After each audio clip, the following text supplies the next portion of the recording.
Hey everyone. Today I wanted to walk you through just a simple chatbot using OpenAI's Chat API. ChatGPT is obviously taking the world by storm lately, so I figured it would be kind of cool to just share with you all a lightweight project that I think would be worthy of your portfolio and have some fun with a little bit of AI, work with a couple cool APIs, and just kind of show you how to build an end-to-end project that, like I said, you can show it off to friends, family members, and even potential employers. So let's go ahead and get started. So ultimately, what we will be building will look a lot like this. So this project stems from a blog post that I created on codesnippet.io.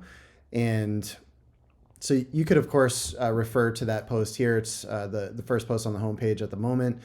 And so we're going to be building this chatbot, very lightweight, like I mentioned. It's going to have some basic functionality. A user can enter an input using this text area here. They can click send. When they click send, it's going to send off an API request under the hood to OpenAI's API.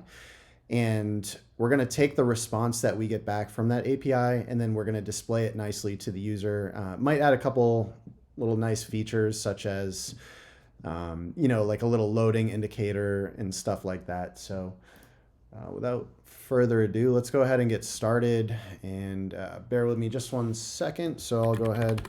And so for Code Snippet, which is my blog, like I mentioned, I have a very lightweight boilerplate that I use for a lot of the tutorials and kind of like the project-based tutorials that I do. So you can find that here under project template. And ultimately what we want to do is just start by cloning this project here. And just to give us a quick walkthrough of what that looks like, we have a basic client server architecture. So the client is the home to all of our front end, our UI for the application. And again, this framework that I've created, it's probably the most lightweight thing you could imagine. I don't want to inundate people with Next.js or React, especially if you're just getting started out. This is very vanilla. Of course, you could have a lot more to it if you wanted to, but for the sake of keeping things just simple and basic, I've taken this approach. So in the client directory, we have an index.html file. That's the entry point for the application. You can see here, we have some comments that just say, hey, this is where the code is going to go. Right below here and then above here. So more or less, the work that we're going to be doing on the front end will be in between these two comments. And after that, we have a couple other folders there that aren't super important, but going into the server directory, we have a couple folders here as well. And you can see this utils file. It's empty. It's there if we need it. So if we want to add a couple utility functions or helpers, we can do so. And the crux of the actual backend lives in this main.js file. So a couple dependencies, but again, very lightweight. We're using Express for our API server, and a couple of helpers that come along with that for parsing the JSON body on our requests. We're using node fetch on the server side to send API requests. We'll use just the native fetch, JavaScript fetch on the front end, so we won't, of course, need this library for that. But for the back end, since we're going to be sending an external request, we'll be using that. And I'll kind of touch upon that a little bit more as we go. And then lastly, just to keep our application configurable and also so we're not by accident committing any API keys to our projects or whatever, I use a .env, so a very popular library. And this will pull in a .env file, which typically resides in the root of the project. Touch upon that in a second, but then quick overview is that we're spinning up our Express server, configuring the, middleware here to allow us to parse JSON bodies in our request. And one kind of important piece here is that we're using the Express static method call here. And what this does is this just tells Express that, hey, there are some static files And in our case, those static files are for the front end. So they live in the client directory that I just showed you previously. And here's a very basic API request. So you can see it's a post request at this endpoint /API/hello. And we have a callback function here that does some very basic, just kind of hello world type of stuff. And our application for today is running on port 3000. This is configurable too. So if you did want to change that, of course, feel free. So let's go ahead and clone this project. And so let's see here. Okay, so go ahead and clone.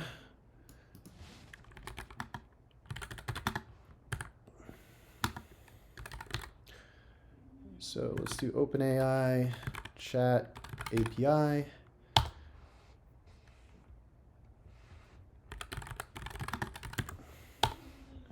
All right, so I'm using WebStorm. You're free to use whatever you want. I just use this in my day job and for all my side projects and all that. So you're free to use whatever you'd like, as I mentioned.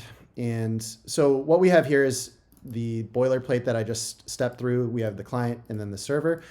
So just to get things off the ground and into a good spot for us to start writing some code, what we want to do is just install our dependencies. A lot of this should be in the README. If it's not, shame on me. But ultimately, what we do is, so let's go line by line. So it says to copy the contents of the env.example, and from there, create a new file named .env. So just from the root of the project, we can ls or ls-la, and let's see, we see our env.example, and what we can do is copy .env.example and copy that into a file called .env. So as I mentioned earlier, the library here .env, by default, it looks for, in the root of the project, it looks for a file called .env, and this gives us some semblance of configuration in terms of when we have API secrets and so forth. So what we'll do in this case is we're going to use this to just configure various components of our app. Probably not too many things, but we'll see as we go. And so let's see here. So basically one of the first things that we want to do is, I guess if we hop back to the actual application itself, give me 1 second.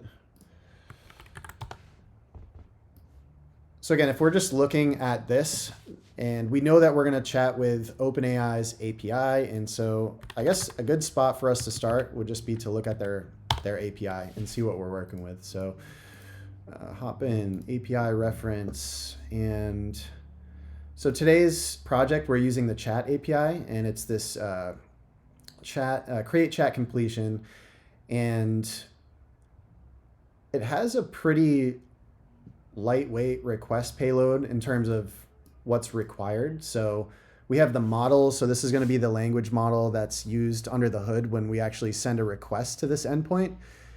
And it looks like we have a messages array and the messages to generate chat completions for in the chat format. So let's read a little bit more about that so we have an idea, but our payload here is ultimately going to look like this. So when the user clicks send, we're going to send this to our backend, and our backend using the node fetch API will ultimately make a request to OpenAI. And that way we keep things on our end.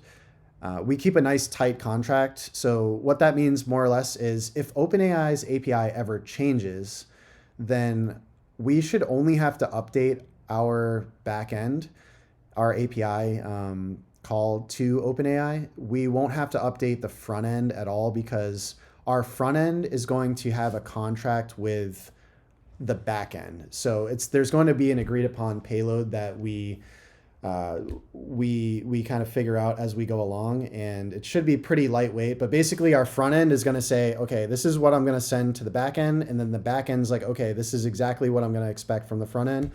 So as long as we control this flow, then it makes things a lot easier in the event that OpenAI ever has breaking changes that kind of come along. So just usually I would say a best practice is for us to control that portion of things. So As we can see here, like I mentioned, this is the payload that we need to send to OpenAI. And let's just for starters, I don't know if people are familiar with, say, Postman or Insomnia is what I use, but basically it's a REST client and it allows us to hit an API. And so I'll just walk you through kind of what that should look like for us. So we have this post, HTTP post request, and it's to this endpoint here. So what we can do is add this here.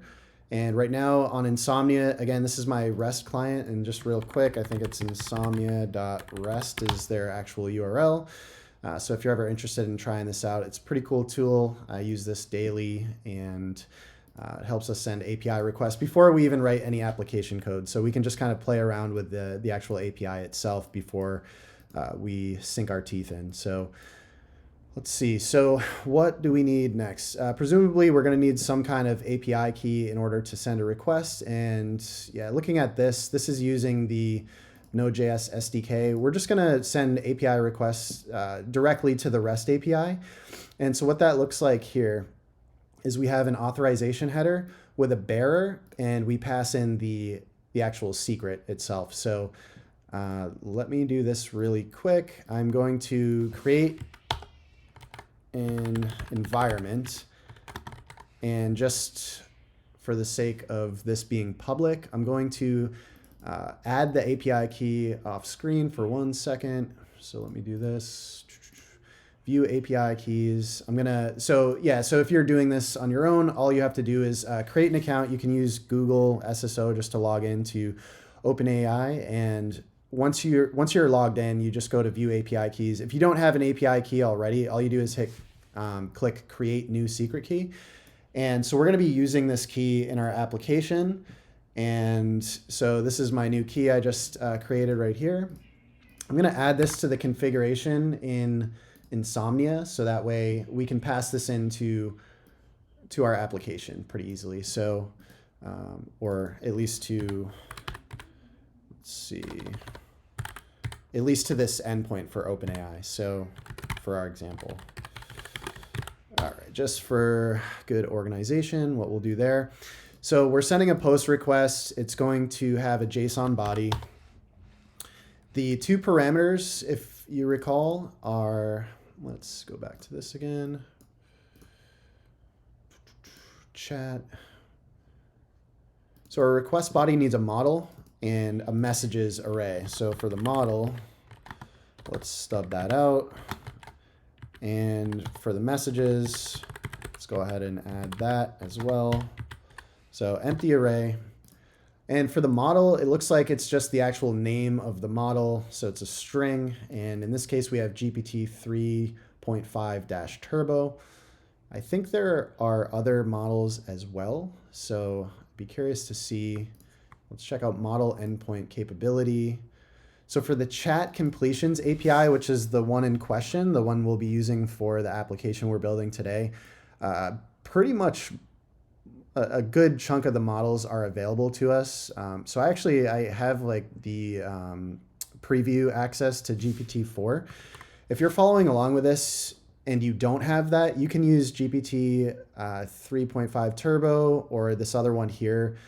I believe those are public at the moment. So all you have to do is just register for an account and you can use that. So you would just paste whatever model that you have availability to into this model field here. And then messages, we can probably get away with not actually having anything in the messages array to start. I guess let's try that out. So I added the API key that I generated into the configuration for Insomnia. So a little bit of magic behind the scenes here. But ultimately what we want to do, I'll just create it as a header. So it's a little, because Insomnia kind of does some magic behind the scenes. So when we send a request, this is pretty commonplace for most applications that are secure. We'd have an authorization header, and you can see this here denoted by the -h in this curl request. So we have an authorization header as the key, and the value is bearer space. The space is important, bearer space, and then whatever your API key is. So I'm going to have bearer, and then this is where Insomnia's got a little magic where I've configured the API key value. I do that in the manage environments, and it's just an object. So you create an object with whatever arbitrary key name that you want. You paste as the value your API key. And this way it's configurable. So if I actually had a different environment like my local versus say a production environment, I keep things configurable.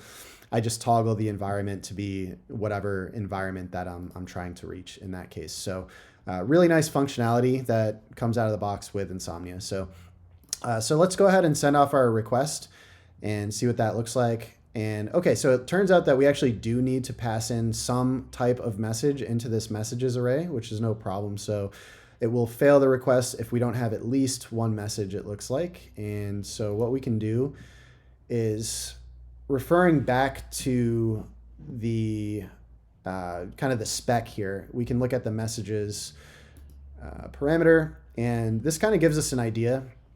This looks like it's in Python, but the objects themselves will be the same. So in our case, the application we'll actually be building today will be in JavaScript. So we'll have a Node backend, JavaScript front end. And so our syntax will look slightly different in regards to this, but the actual JSON objects that we're passing along should look identical. So in our case, it looks like there's, from what I can tell, there's 3 different types of roles that we pass in. So this is presumably to keep a context for the conversation with the chatbot. So it looks like we have a role type system, and the content being passed in this message, these are, I guess, considered messages, looks like it's almost like some background or kind of like giving the bot some kind of just like heads up, like this is what we want you to do. So it's saying, hey, you are a helpful assistant. And we have another message type of role user, and the content here is who won the World Series in 2020. And the assistant is, it looks like the response that's coming back from the API itself. So these 3 distinct role types, and the content that comes back, it says the LA Dodgers won the World Series in 2020. So that's kind of the looking back at this here. This is essentially the top purple item here is going to be the actual user's request. So like, hello, can you help me with my order? And then this dark gray is the response from the assistant, aka the chatbot, aka the OpenAI API response. So hopping back into the documentation, let's see if we can just kind of solidify that here. Yeah, each object either has a role of either system, user, or assistant. And content, so the content of the messages. Conversations can be as short as 1 message, so that makes sense as to why this failed, because we had 0 messages. And so it looks like they give us some best practice. Typically, a conversation is formatted with a system message first, followed by alternating user and assistant messages. So all of that makes sense, especially if you've ever used a chatbot. That's kind of the idea there. And so in the example above, the assistant's instructed with, you are a helpful assistant. The user messages help instruct the assistant. They can be generated by the end user of an application or set by a developer as an instruction. So we could set this behind the scenes in our backend that we're creating if we wanted to. I would imagine just these system messages. So we'll dive a little more into what this looks like in practice in just a moment, but it's always a good practice to actually review the API that you're going to be working with up front, just to see if you can determine its capabilities, if they're going to fit your use case. And it looks like for what we're trying to do today, that's definitely going to be the case. So the messages array, the assistant messages help store prior responses. And including the conversation history helps when user instructions refer to prior messages. So yeah, in the example above, the user's final question of where was it played only makes sense in the context of the prior messages about the World Series of 2020. So the models have no memory of past requests. All relevant information must be supplied via the conversation. And that's where this messages array comes in. And all that makes sense. Like if you were to ask the bot, like just to start, like where was it played, it's going to probably just be like, well, what are you talking about? I have no idea where was what played. And so passing in this history, like we're going to build this history up and keep this in some type of application state. And as we build up this context, this conversation history, asking it a contextual question like where was it played, it's going to know that you were referring back, at least in this short conversation, that you're referring back to this World Series that you asked in a prior question. So pretty cool stuff. And let's go ahead and just give it. So I think just to keep things simple, we can build just a customer support chatbot. And if you've read the blog post and you're just kind of following along because maybe the video is helpful, the blog post itself it instructs the API to basically, it instructs the system itself to just say, hey, you're a helpful chatbot. So we're going to do the same today just to keep things consistent with the blog post, and we can go ahead and get started with that. So now that we know the shape of the object that we're working with, so we recall that it had a role as a key, and we saw in the API spec that there are 3 different types of roles we can use: our system, user, or assistant. And the system is like the initial instruction that we're giving to the bot. So let's go ahead and say you are a helpful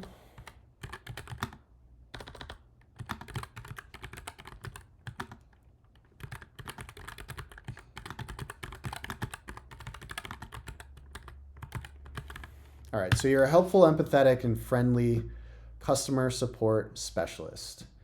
And a little more context, you're here to help customers with their orders. You sometimes make small talk. Cool, so we just want to keep things casual and friendly with our bot. So let's just go ahead and see what happens. Let's see if we can get a 200. So we send this off and it's thinking. Let's see what it says. And it's interesting. So if we just give it some kind of background, it's possible that the actual API is going to be like, well, there's no actual question. So I'm not sure like what you're getting at. And so we'll see here. So this is taking a little bit. That's quite a long time. It's really thinking. Okay, cool. So we did get a 200 back after some time. So, and you can see almost instantly it's pretty apparent where the data that we want is. But just kind of to touch upon these other things, looks like just some metadata about the request we actually sent itself. Here's the actual model. Prompt tokens. Tokens are, as I understand them, effectively the number of words that you're passing in your prompt. So like the question you're asking it. And then the completion tokens are the number of tokens in the response from the bot. So you can see it says 415. This looks like it's probably 415 words. And so just reading this quickly, not going to read this whole thing, but it says, customer, I ordered a product from your website, but I still haven't received it. Specialist, thank you for providing the order number somewhere along the lines, yada, yada, yada. And so it seems like it's doing ultimately what we want it to do, but it's kind of making the conversation on its own. So let's see if we can instruct it a little bit more. So we'll have role and let's say user and the user's content this time around. So as you could imagine, like when we create the front end of our application, it's ultimately going to be creating one of these objects and then passing it into some messages array that's stored in some type of application state that we've yet to create. So in this case, the actual content that I think we'll want to pass in is, hello, my order said it was delivered, but I have not been able to find it. Could you double check the status for me? Okay, so let's go ahead and fire off that request. And let's just see what happens when we actually give it a prompt from the user. I would imagine now, yeah, we're gonna have some, so this is cool. So we're not getting this like kind of made up conversation. We're actually getting a response pertaining to the actual like context that we provided it. So now we've asked it about an order that said it was delivered, and the user's not able to find it. Could you double check? And then we get, hey, I'm sorry to hear that you're having trouble finding your delivered order. Happy to look into it. Can you provide me with the order number or any other relevant details such as the email address, yada, yada. Okay, so this is cool. So what we can actually do is this shape of this message object is actually the same shape that it matches the shape of the objects that we pass in over here in this messages array into the actual request. So we can copy this and we're essentially keeping this chat history. And let's go ahead and create another one because it's asking us about the order number. So it says, provide me with the order number or any other relevant details such as the email or phone number. Let's give it an order number. And of course, we're just making something up here, but let's say Twitch 123. Okay, cool. So we're going to pass in just some kind of fake order number. And as you can see, we're building up the context, the chat history. And so just giving it an order number, it should know what to do with it because I passed in the question that it asked me previously, or the question that I asked it earlier, which is here about, hey, my order is screwed up. Can you help me?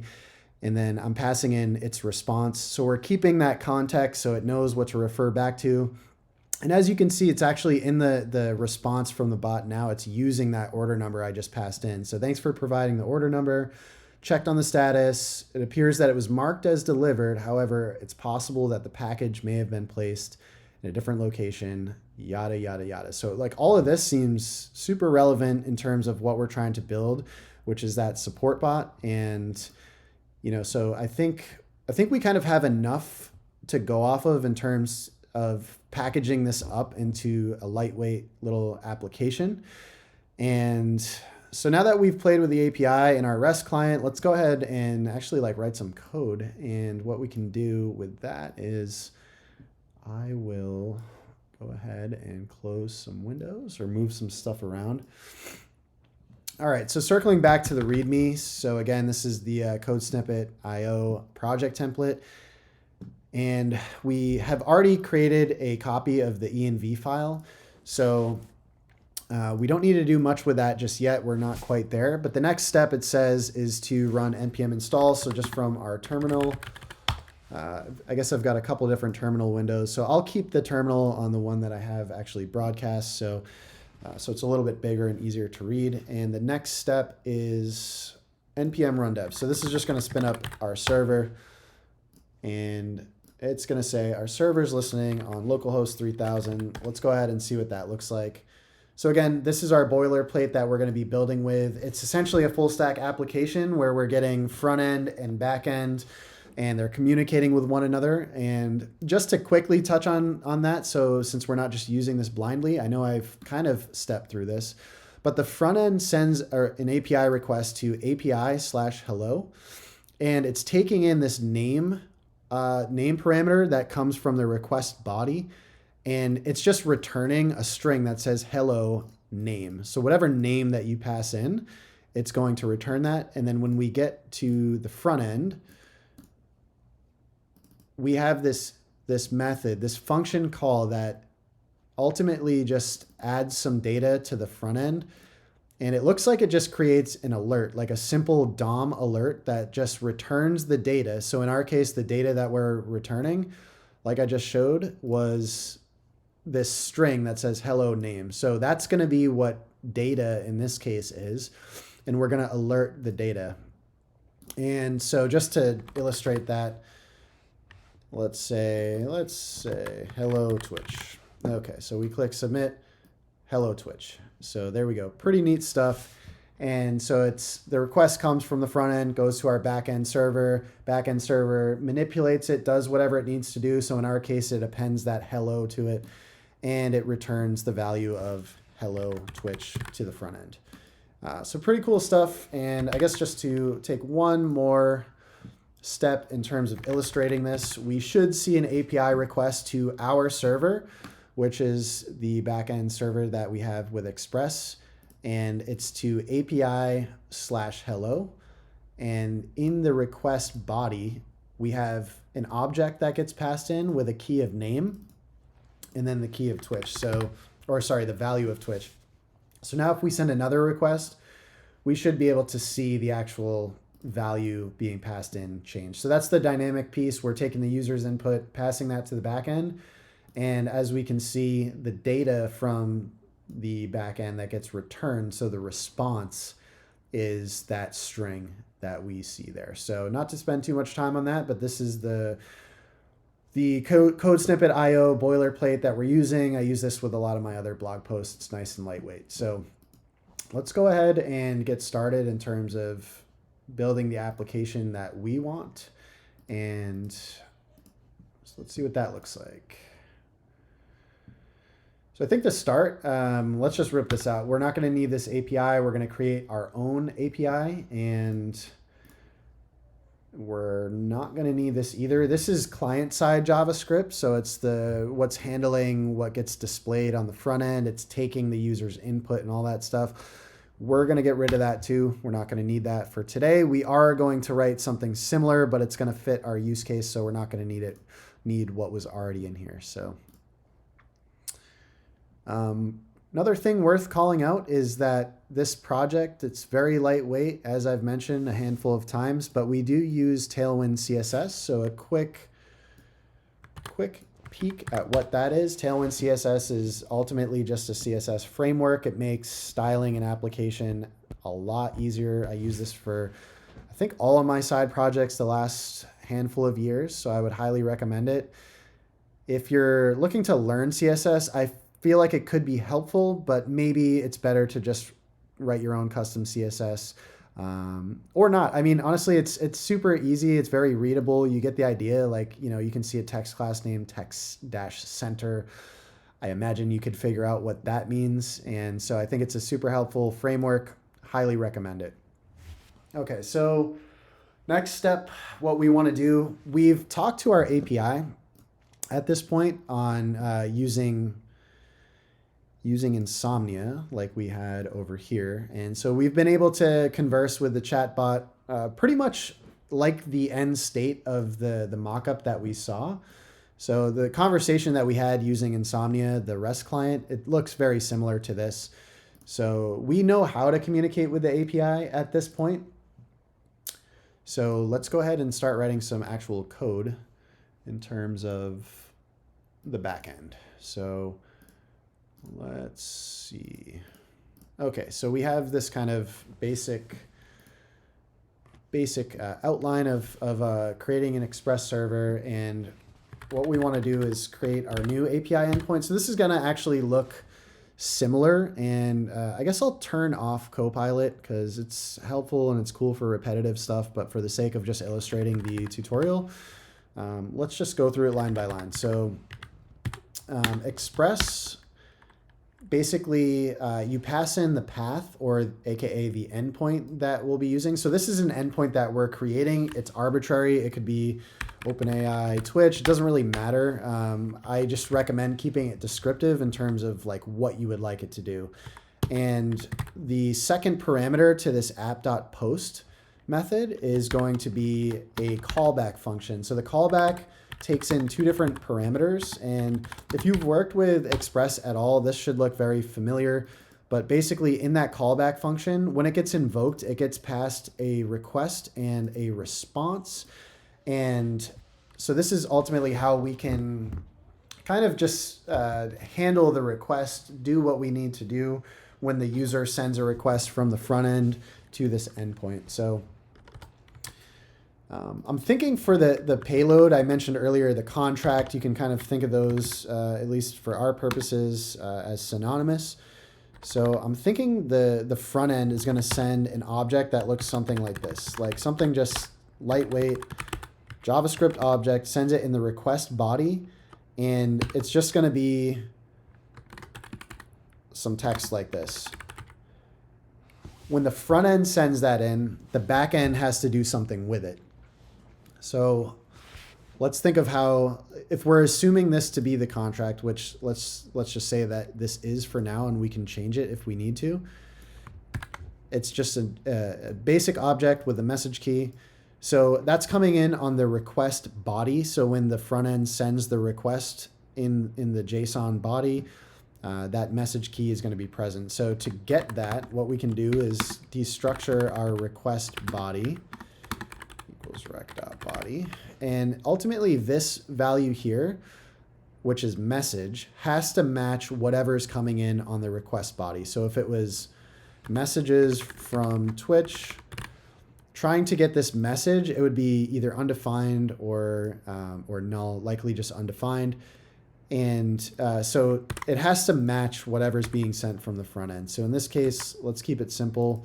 Since we're sending one message at a time, let's go ahead and keep it to message. And so from here, we have the message. Let's next, we want to send a request. We know that we want to send a request somewhere along the lines to OpenAI. So that's going to be an external request. So this is our backend server. The external request is going outside of our infrastructure, which in this example, it's just running locally on my machine. But you could imagine if this was deployed on one of our own servers, this request is going to leave our server and go externally to OpenAI. So how we can do that is we can create a fetch request. So normally, so this is ultimately, the naming here, if you haven't worked with this, often could be confusing. But ultimately, we're sending the request, and then we're naming the response. We're naming the variable as the response, because what gets returned from this is technically the response. So we're going to make this asynchronous, as we did up here in the callback, because there will be some processing time. It's gonna take a moment to fetch the data and then return with a response. So we want to await this response instead of just returning automatically, because likely the response would be undefined if we didn't mark this as asynchronous. So that's a topic in and of itself. If you're not familiar, I would highly recommend looking up JavaScript async await. And so we don't want to fetch from API. We want to go back to the documentation and follow what it's giving us there. So the API reference, chat, and okay. So, and it's important to call out. So we're going to copy this endpoint here. Important to call out that the actual post request is what it's looking for. So an HTTP post. And so here we see that this is app.post. With Express, you have app.get, app.delete, app.put, all of your HTTP verbs. And so in our case, the reason why we put it to post is because that's what OpenAI wants. Actually, let me take that back. That's what our API server wants. So when we send a request from the front end, it's going to be a post request from our front end to our back end, and it's going to match, it's going to be an HTTP post. So actually disregard what I was saying there, but this is going to come into play, the post request here, when working with the third-party API. So that's what they want as part of their API spec, is a post to this endpoint. So we'll go ahead and do just that. And so we have this endpoint. So this is the URL we're going to send our request to. And by default, this fetch request is a GET request. So what we have to do is tell it method. And again, this is where that HTTP verb that we just saw here is important. Kind of zoom in a little bit.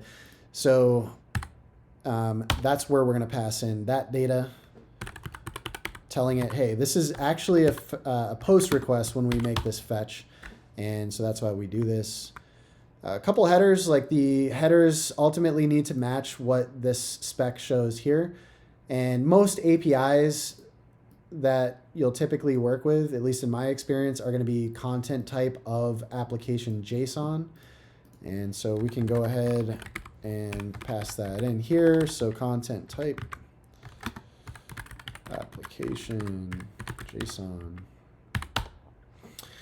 Okay, the other header. So we saw that also working with Insomnia, right? So when we had the headers here, content type, application JSON, authorization, bearer, space, and then the API key. So let's take a second and wire that up on the application layer. Authorization. Okay, so here's interesting. Like, we don't want to just commit the code, the API key itself, into our repository. We don't want this to be readable. We want this to come from configuration. So that's absolutely a best practice. You do not ever want to expose these keys, because if someone else got their hands on them, they could do something malicious, rack up your bill with OpenAI, and not fun. So I've had it happen with AWS keys. It was momentarily. So I committed keys to a repository that I thought was private, and turns out it was public. Within 5 minutes, those keys were hijacked, probably because people are scraping repositories for those keys themselves. And I was the sucker that committed the keys. They racked up, I think, a $15,000 bill, so I had to dispute all that good stuff. Spun up some like Bitcoin mining servers, so really expensive infrastructure, and so it's not fun. So definitely don't be like me. Make sure that you do not commit your keys. Make sure that you keep things configurable. So what we want to do in that case to make things configurable, so on the node process, we have a .env value here. And on the env, this is where we actually set, and you can kind of see when I'm hovering over this, it's giving us some values like term, shell. So like if you wanted to access that environment variable, that's how you would do such. We're going to set our own env, our own environment variable on the process. And let's go ahead and call it OpenAI API key. Keep things nice and descriptive. And this is where that env file is going to come into play.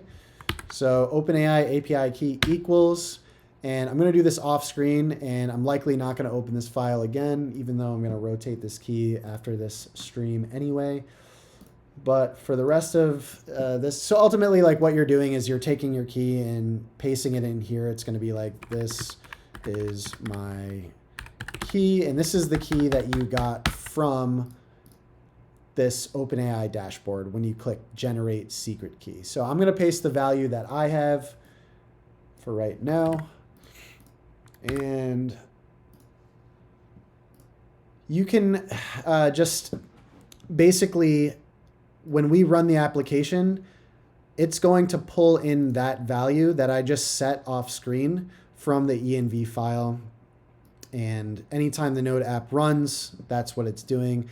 And that's coming from like this call to the .env and more importantly, this library. And then when we call .env config, as it says in the comment here, it's pulling in our env file. So anyways, as long as we have an environment variable called this in that file, which we do now, it pulls in the value.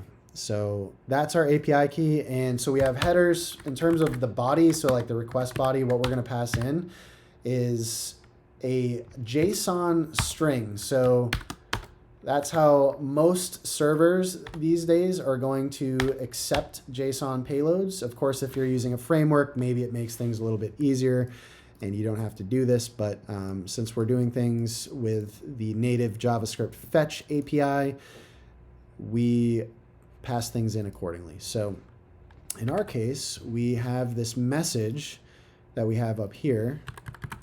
And let's go ahead and pass it in. So message is the key.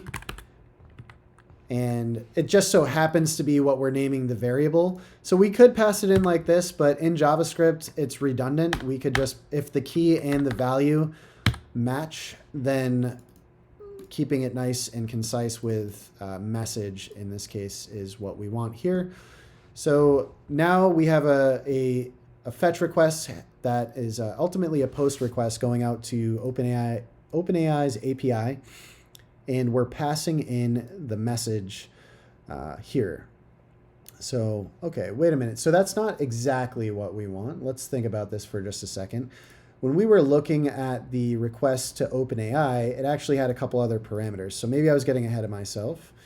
So let's take a step back. And so what we want to do instead is we have a model key.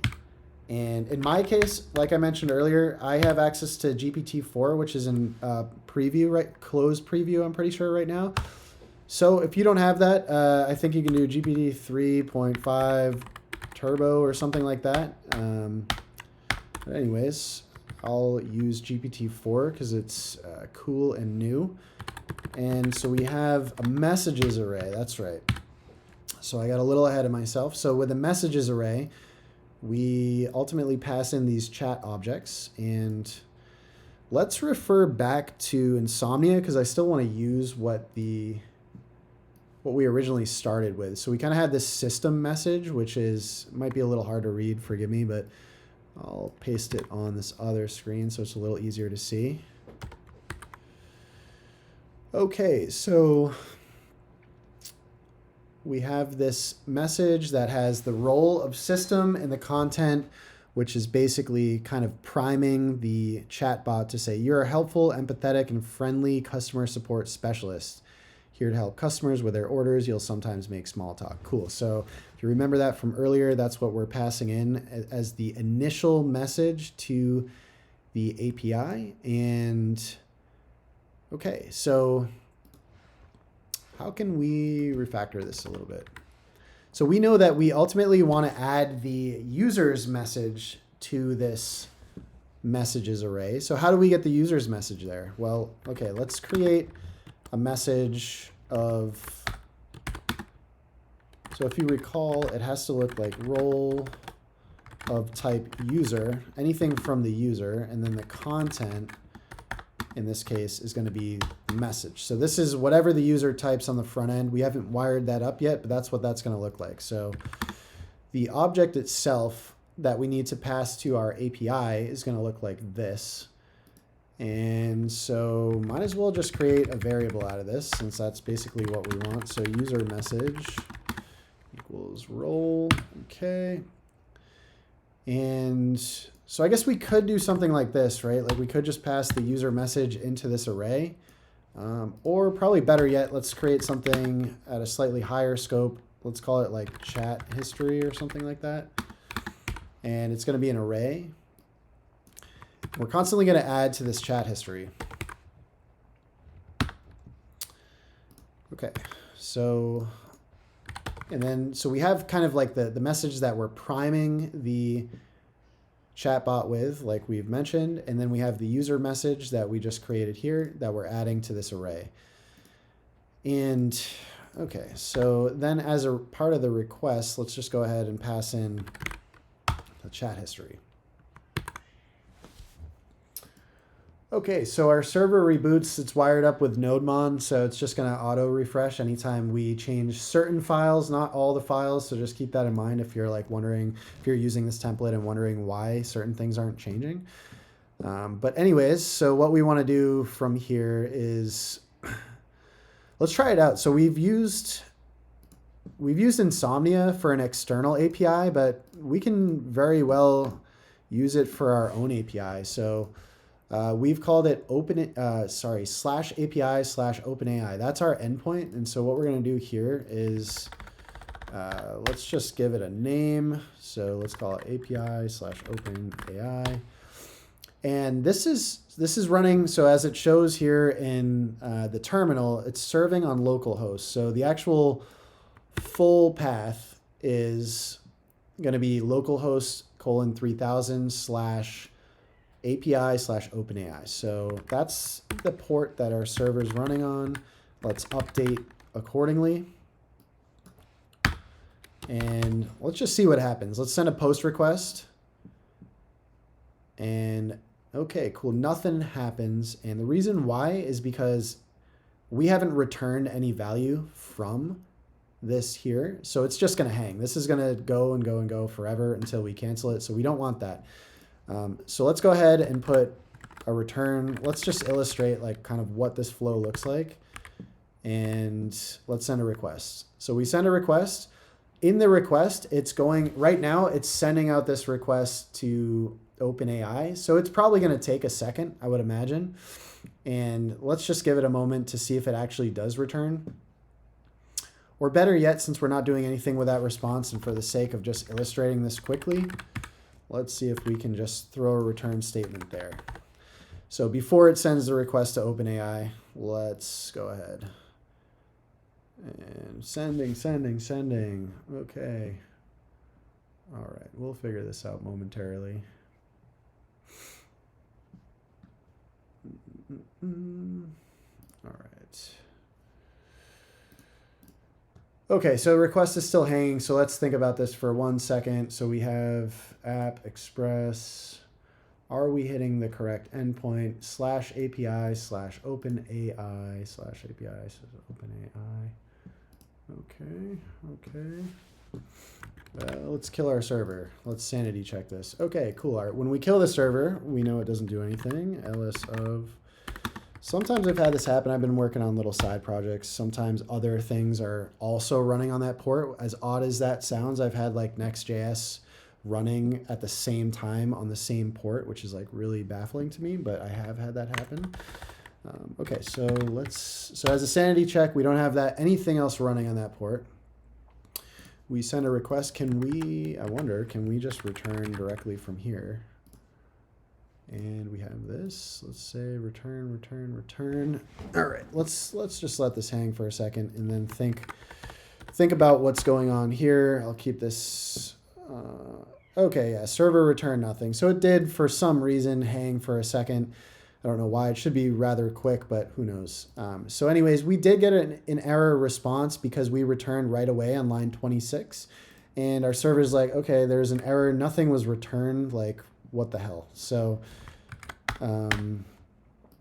let's go ahead and keep going. So that's the reason why we initially sent the request, and then it just was hanging because we weren't returning from it. So as long as we make sure to return some type of value or void response, aka nothing, this will at least complete. It won't just hang forever.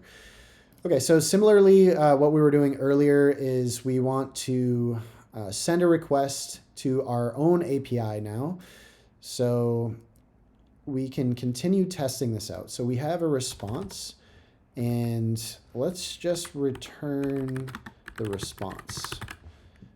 So let's see what that looks like. So as part of the request, we're sending in the user's message, and we have the chat history with the user message, all that good stuff. Right now, we're not actually passing in a user message. So let's make our code a little bit better. Let's just say let's put this here, if not message,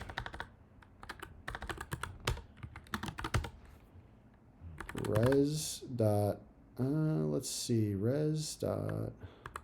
status. I forget exactly how to do this. .json error, a message is required. So this makes our app a little bit better. So if actually the front end, for whatever reason, doesn't return a message, any value for that, then let's go ahead and throw a 400 error. Cool, so it says here 400 error, a message is required. So that's just some input validation. It's always a good practice to make sure that the correct parameters that the API needs are present. And so if we keep going, so now you can see we had a message that was passed as part of the request in this object, but it was an empty string. So this evaluates, an empty string evaluates to falsy, therefore this condition will be hit. So that's exactly why that returned. But if we pass a value here and then send that request again, you can see it's gotten past that to the point where we're now further down, and we should momentarily, now that we've passed in response, Saturday at 4 p.m. Eastern, ChatGPT, or OpenAI, I should say, probably pretty busy right now. I don't have the like paid access, so it's probably taking a little longer than as if I did have that paid access. So let's give it a second.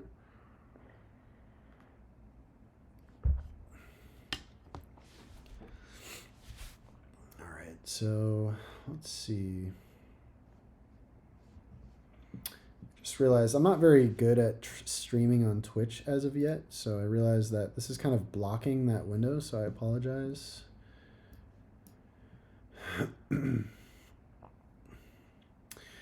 Oh boy, this has got awfully long. This should be quick, but it's not, so let's keep going, and let's leave this. Let's leave that doing its own thing off screen, and if it comes back, I'll actually, so I have media source. Okay. Yeah, like I said, I'm not very good with Twitch, but I'm working on that.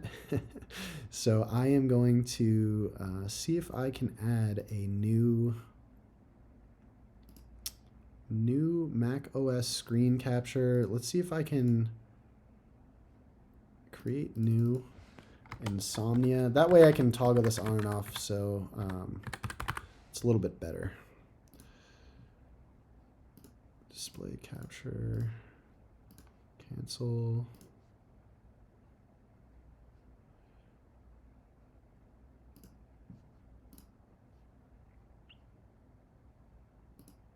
All right, we'll come back to this. So anyways, let's see.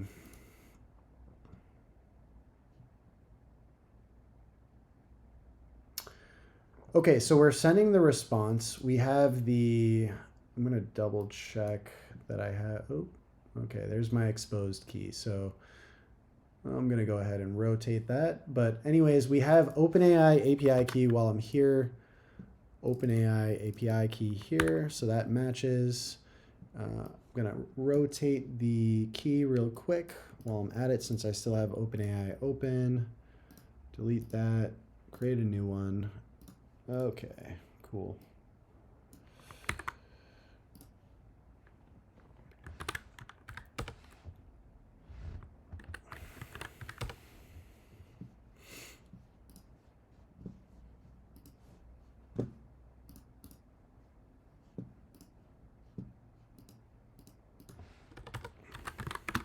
So what we should do when we send an asynchronous request like this, we want to basically parse the response, which will, in order to do that, that's an asynchronous operation as well. So this is going to be equal to response.json, since it's going to be a JSON response. But what we need to do is actually await this. So it could be why this is hanging a little bit.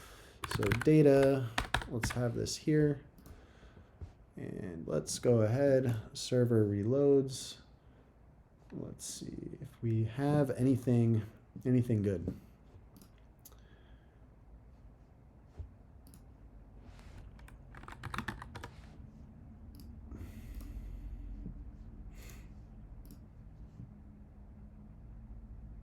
Messages, model and messages, okay. All right.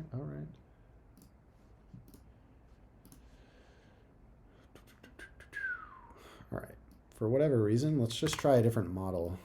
I don't know why off screen this is, I'm sending the request in Insomnia and it's hanging.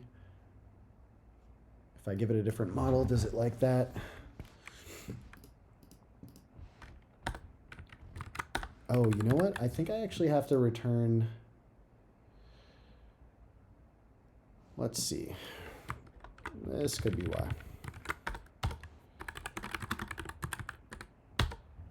I don't work with Express directly all that often, but it's nice and lightweight, so I've kind of forgot the API. So what I'm doing here is I'm returning a JSON response back to the consumer of this API. So the consumer could be a web application, a mobile application, and let's see. Oh, thanks for calling that out. The response variable is underlined any significance. Potentially, I'm not seeing that at this point now. Oh, it was underlined. The reason why it was underlined, I'll show you that real quick. So this is WebStorm IDE, and when I was returning the response, it figures that to be redundant. The reason why, it's just like, you should just return this await fetch, like do this directly. instead of like allocating more memory onto the call frame or the stack frame. So instead it just kind of wants you to do that instead of creating like this redundant variable, since like you're setting the variable to response and then directly returning it, as opposed to like, now it should go away if we do this, but if we console log and we just say like response here, then that underline should go away, because it's like, oh, you're actually doing something and then you're returning. So it's like, it's not as redundant, but thanks for calling that out. I'm glad I was able to at least share that, because I'm kind of immune to it now, but it's probably helpful to get the context on that if you're not using WebStorm, what have you, all the time. So, okay, so what we want to do here, like I was kind of just mentioning in terms of Express, I don't use it directly. I use Nest.js, Nest.js. So just as a quick aside, it's a great backend framework. I use this a lot at work. And I use it a lot outside of work for just like side projects. It's really nice for creating backend APIs, though it's like quite involved. So today we're just really using Express.js. And so what I was bringing that up for was because ultimately I forgot a little bit how to use the API, but it's very lightweight. So with Express, when we want to basically like complete the transaction of the API request, all we have to do is return this res.json. I actually technically think we don't have to return, just calling res.json does that under the hood. It ends the response stream, and therefore it returns the data that we're passing in here. So ultimately we're just saying, hey, this is, we're returning a JSON object, and I think all we care to do right now is let's just return let's return data like above. And similarly to this earlier, like we can just destructure, oh no, I deleted that earlier, but since the key and the value are the same, we can just pass it and remove any redundancy there. So server reboots, let's see what that looks like. And let's go ahead and send our requests. Again, we are passing in a value. Hello, I am having trouble with my order. This is probably hard to see, so let me zoom in. All right, I'm having trouble with my order. Okay, yeah, so there we go. So right away, we have the response from OpenAI, and all we're doing now is we're not doing like much. There's no business logic going on here. We're just like directly returning what we get back from OpenAI. Generally speaking, we probably have some type of data manipulation that we want to do to the actual response from this. So I'm going to go ahead and swap this back to GPT-4. I thought we were having issues with the model, but I'm going to keep this as GPT-4. No real significance other than you get to use the cooler, better model. But for our purposes today, you could use either GPT 3.5 Turbo or GPT-4. So anyways, that was a quick aside, but what we want to look at here is the response. So our response is this shape. So it has a data key, and data is coming back from here. But let's just sanity check that. So if we go like data Twitch, let's just illustrate that end to end, just showing like, okay, we're the ones that actually named it data. It's not something coming from elsewhere. So when we send this request, we should now see on line 2, yep, data.twitch. And this is the actual, this object is what's coming back from OpenAI. So if we look at this, the actual data that we care about is really this content payload. And so how do we get that? So can we take, let's name this data again. Let's call that data. And let's see how we can access this. So it should be data, now that we've renamed it back to what it was, data dot choices. Okay, so can we do this? Data dot choices. What does that look like? Okay, so it highlights here. So then choices 0. We're doing index 0 because choices is an array and we're taking the first value out of it. I haven't found a case where we want to take any other value except the first value, but there might be use cases with this API that you want to do that. So keep that in mind, but I think there's, the main reason we're taking object 0 is just because that's usually the one that has the actual response from the bot that we care about. Okay, so it looks like we can actually take the entire message from this, because this has the same shape that we want to store in our chat history. It has this role, it has the content, and the role is of assistant. So all we do, let's take that. Let's log that out. So, and before I forget, let me just toggle this terminal back on. So we're going to console.log data, let's just say payload. Okay, so we know it's on data.choices 0. All right, so what does that look like? Choices 0, and it says unresolved. This is because we're not using TypeScript, we're using vanilla JS. So it's going to say, I'm not really sure that there is a choices property on the data object. So FYI, that's why this is kind of underlined and it looks like it might not know what that is. It's actually because it doesn't really know what it is, but because we're not using a really like a strongly typed language. So I prefer generally like in my day-to-day to use TypeScript, but I think JavaScript in itself is a little easier to get off the ground, but I'm open to streaming TypeScript next time around. All right, so in our terminal, when we send this request, we're going to have a console log that logs out payload. And so let's see what that looks like. And so that should just give us this little object that has the role and the content. And yep, as you can see here, it has the, so we didn't get the message. So dot message. Okay, so let's try that again.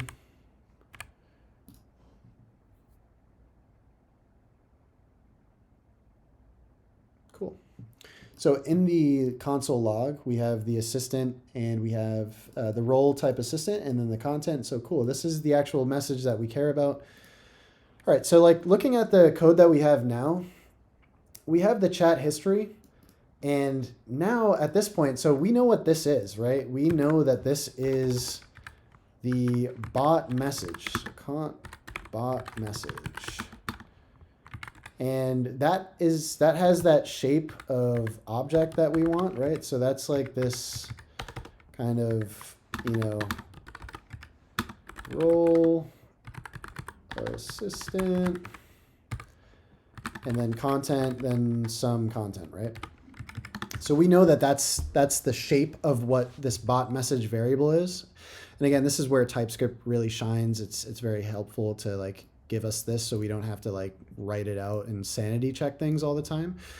So anyways, we have this bot message, and let's just go ahead and just return bot message as the data, because we don't really care about like this stuff, all of this metadata. In another application that we'd build, maybe we do care about that stuff, but for our purposes today, we don't. And cool, so we have the data, and this is the exact payload that we want to keep sending to the API to build up our chat history. So coming back to this is the chat history. So ultimately, like what we want to do here is we want to take this array, and we want to maintain this chat history as we continue the conversation with the bot so that we can ask it those contextual questions. So if we ask it, like, hey, any update on my order? It's not like, what order are you talking about? It has the context of, oh, you told me it was order Twitch number 123, and let me double check on that for you. And so in this case, the chat history itself is of the utmost importance. So one problem with taking this approach of storing the chat history within the scope of this API request handler is that every time we hit this API, we're going to create a new chat history variable that looks like this with the user's request. The user message itself is going to be different. It's dynamic to whatever the user enters on the front end. But we're constantly going to lose the context because it creates the new variable that it's passing in here every single time. So there's no like history that's maintained. So, and maybe I can just illustrate this really quickly. So if I console.log history, and we have chat history, right? So this is going to go into the console that we're seeing here. And I'm going to delete this log because we don't care about it. So in Insomnia, right, let's go ahead and send this a request. So it's probably a little hard to see. So, hello, I'm having trouble with my order. Okay, great. So it shows us some interesting context here. So it immediately logs out the, actually, let me do this a little bit better. So let's do chat history.push. So what we're going to do is take the bot message, which we've got from the API, and we're going to add it to the chat history because we want to keep this data in the chat history like I've mentioned. And then we're going to take this console log, and then we're going to log it out after the fact. And just to further illustrate this, and let's go ahead, send off the request. And cool, so we have the actual like bot response in the chat history. And so what I'll illustrate in just a moment is, you know, we have the system message that we pass in all the time. We say, hey, I'm having trouble with my order, which is what we passed in as a user. And then we have this assistant response, which of course is dynamic from the chatbot, the OpenAI API. And, you know, that's where the machine learning, artificial intelligence comes in. So that's the chat history for that one request. I would assume for this to work like we want it to, the way we have it set up is not going to work. And so I'll just say something along the lines, hello, what is the status of my order? So this is a different question, right? So it's not, hello, I'm having trouble with my order. It's, hello, what is the status of my order? So if we were doing this correctly, we would keep this in the chat history, and we would also keep this in the chat history. And we'd have a new message come in to this chat history that says, hello, what is the status of my order? But my hunch is that that's not going to be the case. We're going to have this one message. We're going to have our new message that's here in Insomnia, and then a new message from this. So it's constantly just going to be like these three messages. It's not going to be three messages, then 5, then 7, you know, as we're having this back and forth conversation, which is what we want, but the way we have it set up now is not configured that way. So let's see if I'm right or not. So so the new history, like I figured, it has that initial system message that we're passing in every time. Hello, what is the status of my order? The new message. And then we have a brand new message. Hello, I'm more than happy to check the status of your order.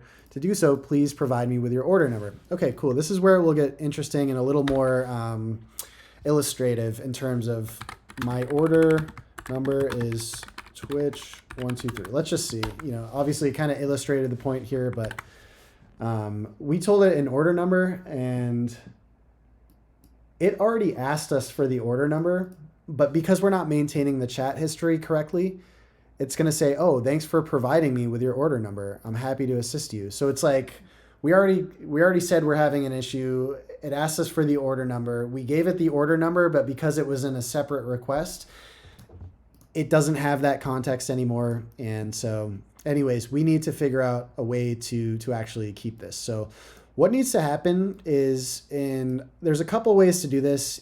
If you're building a production application, you're likely going to have this chat history persisted in some type of data store, which would look like a database or a cache layer, somewhere where it persists between requests. That's a little too heavyweight for today's demonstration, but I think I have a good way of actually doing this in the scope of this project, keeping things nice and lightweight. So I feel like what we can do in Node, so Node.js is a JavaScript runtime. in Node, similarly to how we saw this process.env, these live on the node process. So when the node process begins to run, it has this env, essentially like object, and then you can add to it as a user or as a consumer of the Node.js runtime. What we can do, there's something similar called global, and ultimately global is where we can add different functionality. Global is an object that's, given the name, it's a global object. It's accessible anywhere in the Node runtime. That's how I understand it. I could be a little bit off on that, but basically anywhere in our application, we can reference global dot whatever we add to it. So it's just like a normal object. So let's call this global dot messages, and we could call it global dot chat history. Why not? Let's call it global dot chat history.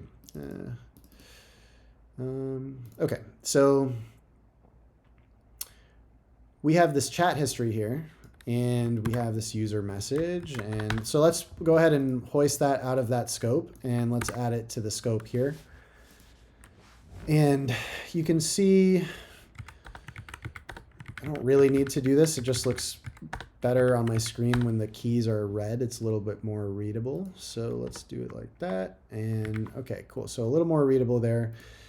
And okay, so like this user message variable is now outside the scope of where it's being referenced. So user message is created here, but we're trying to reference it in a totally different scope outside of this scope here. So that's not going to fly. So what we want to do is we have this chat history that anytime we start our application, it's going to have this system message.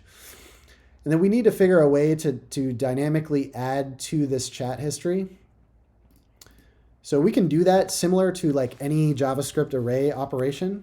So global.chatHistory.push. So the .push method works on JavaScript arrays, and we can just add the user message. So ultimately what happens is when we do that, when we call this on line 44, it takes the variable user message, which is this object, and then it goes ahead and it adds it here, just like so.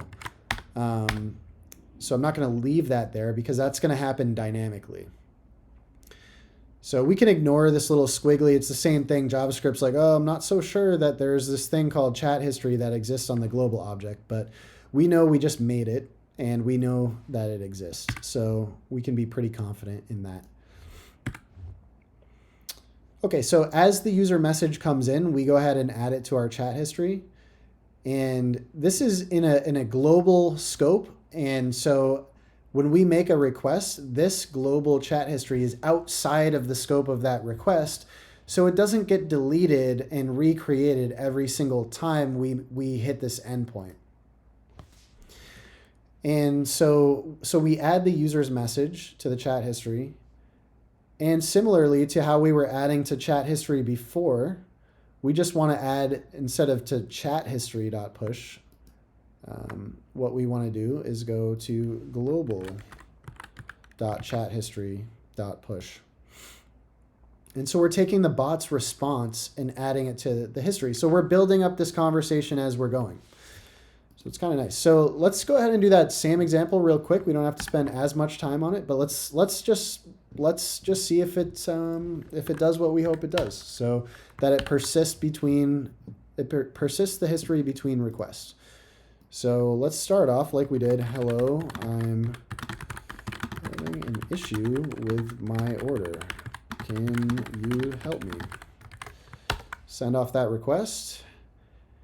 Our backend is doing some stuff. It's sending out a request to OpenAI with my user's question. It comes back with the request from OpenAI. It adds it to the global chat history that we created here. And let's see, let's make sure.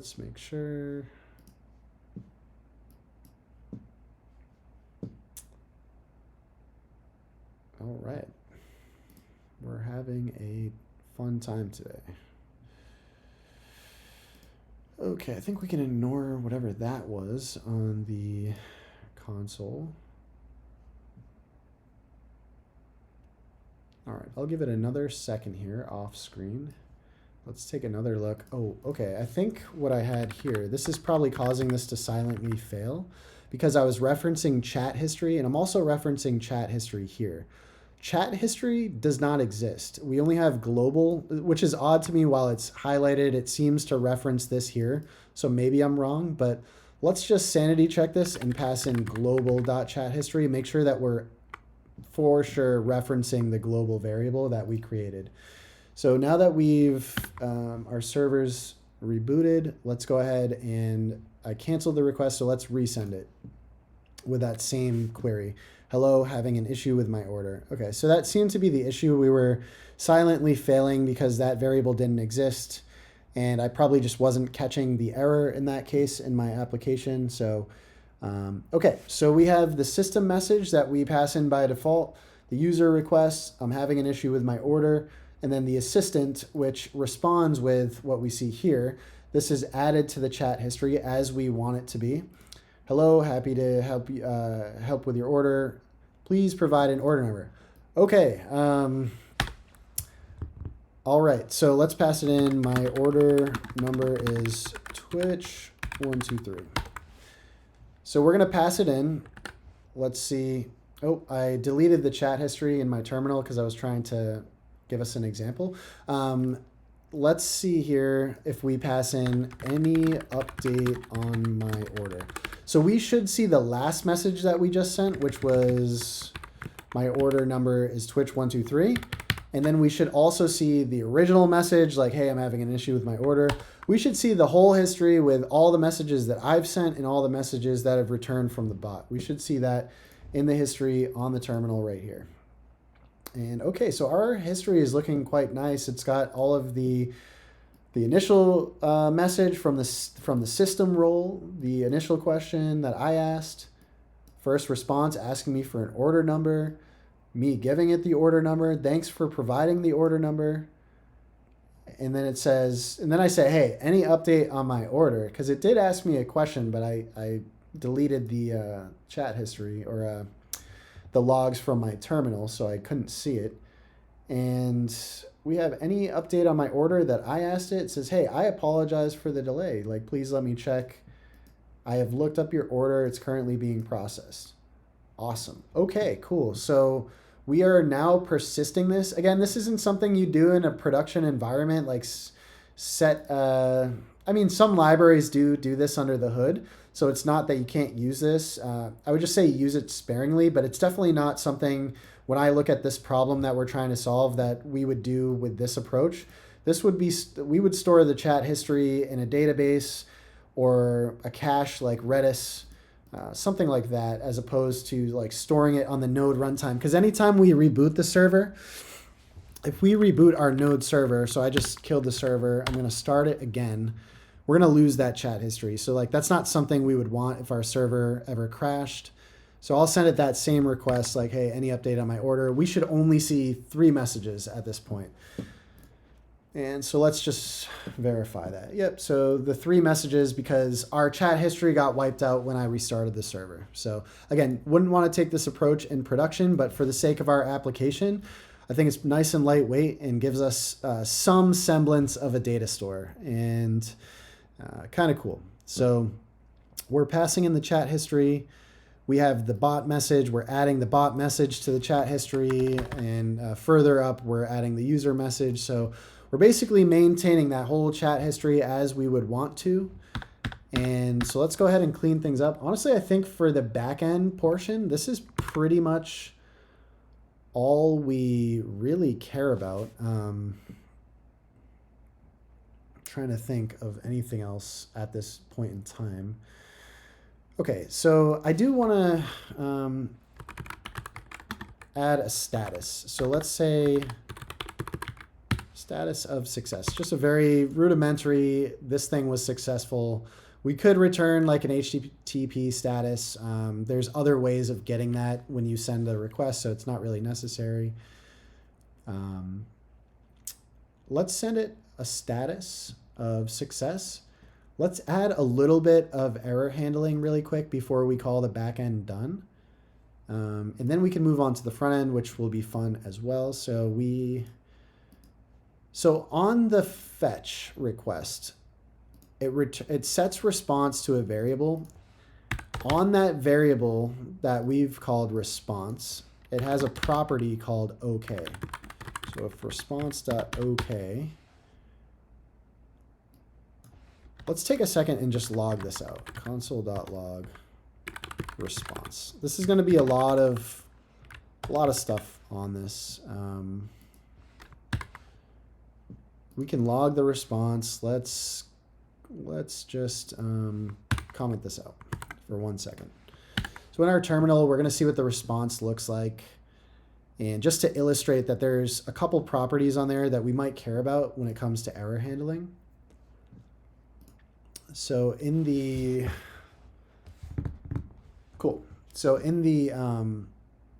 logs here on my terminal, we should have, let's see. You know what? The actual OK property, it's possible. So it has a status text key called OK. It's possible that that property is just derived like under the hood and it doesn't actually come back as part of this payload. Maybe I have to await the value and then under the hood. So I'm not sure why I'm not seeing that, but take my word for it that when you send a fetch request, that there is a property called response.ok. And just to, I guess, close the loop on this, just to fully sanity check that this property does exist the way we think it does, let's just send a request here. We uncommented everything. We're going to log out is response.ok.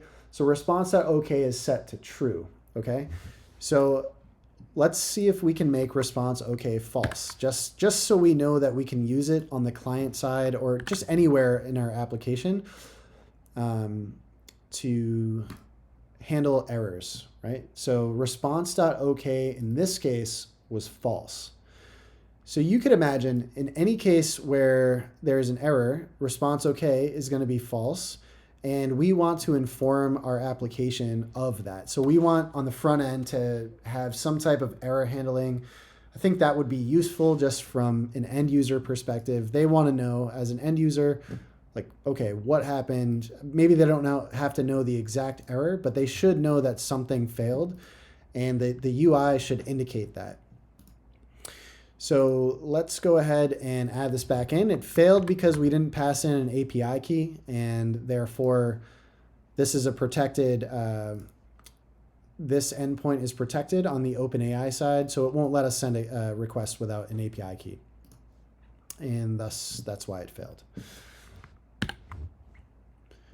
Okay, moving on. So we want to check if response OK, and then we want to negate that. So this is checking if basically if the response is not OK, let's handle the response accordingly. So let's create an error out of, we're going to take the response and it's going to be equal to response.json. So, well, we're doing the same thing here. Could we just do this up here? Yeah, we could. So it's good to not repeat ourselves if we don't have to. So let's take the data value and let's console.error. So that gives us, in some terminals, it's going to give us like, some highlighting that it was red and all that stuff, that there was an error. So it's a little more obvious. OpenAI API error, and then we can pass in data. Data should tell us what the error was, and we'll validate that in a second. And then similarly, what we want to do is the same way that we are returning here. And just to be explicit, we don't have to do this, but just for the sake of being explicit, I always err to the side of being explicit, whether that's with a little something like this, even though it's implied happening here. or like a long variable name that really explains what we're doing, I always err to the side of being explicit. So let's go ahead and return. So in this case, we definitely want to return early because we don't want any code below this to be executed. So here it's important, here it's not so much important, but let's kind of besides the point at the moment. So in the way that we return the status here of success, well, we know if we hit this condition here, the status should be, I don't know, what should we call it? Error, failure, status, error. We can name this whatever we want, doesn't really matter. It's just how we plan on using it. And then let's return no data. So we know that we failed. Let's return null data and the status of error. And I think we could even do status like 400. But I don't think I want to do this because at this point, if this response, which is ultimately what's coming back from OpenAI, we could look at all like their API spec and look at all the values that they return. We could send a really descriptive error message depending on what happened.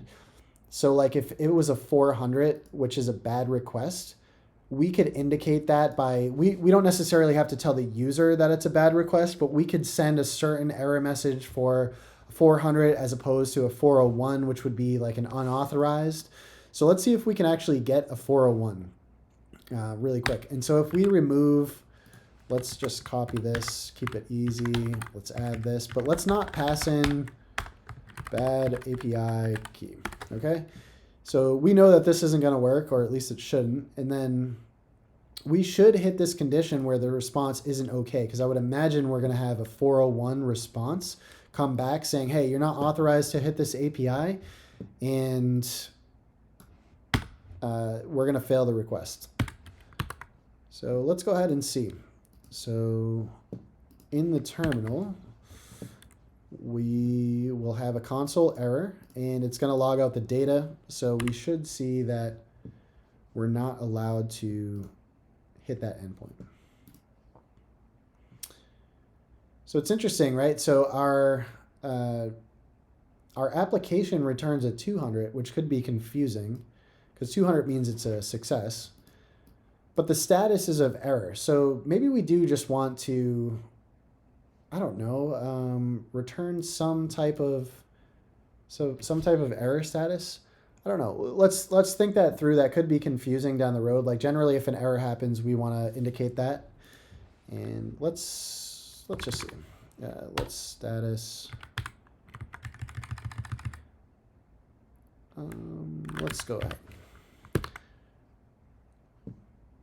And so you can see in the terminal, we actually did get an error indicating that we had a invalid API key. So that's helpful there. And it's nice to be able to know like what to do with things like that. So like we could probably take this like error type, do something anytime there's an invalid request error, you know, whatever. So we could leverage that to return informative error messages to the client. Again, this is kind of lightweight. We don't have to do all that, but if we were creating like a really robust production application, we might want to handle every single error and error case and error response code and all that good stuff. So for right now, we probably don't have to worry too much about that. But we did add the status of 401. So I guess just real quick, if we remove that, let's just make sure that we're not returning a 200. And in fact, we are returning a 401.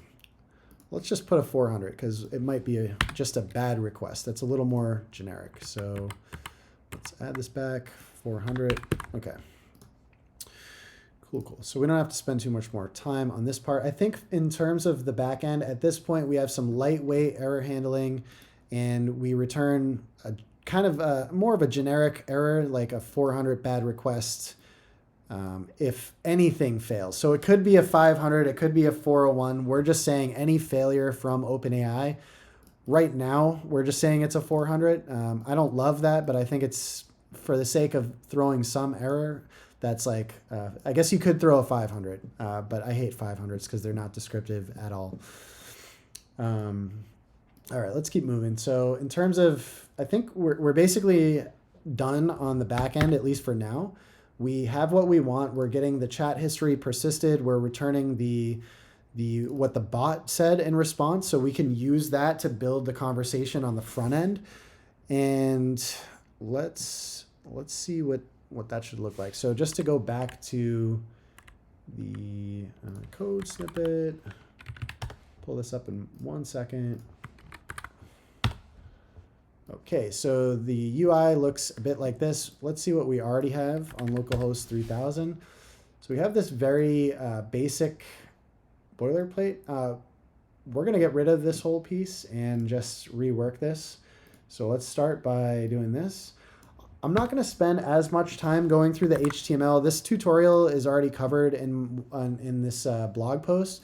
So you can take the HTML from there. I will write out the HTML because it's fairly lightweight, and I think it will only take me about maybe 10 minutes or so. But anyways, the HTML is available in this. It's available on GitHub as well if you scroll to the end of that blog post. And so it's codesnippet.io. It's like the first post on there if you feel like following along. And so let's take a look at what we want to do with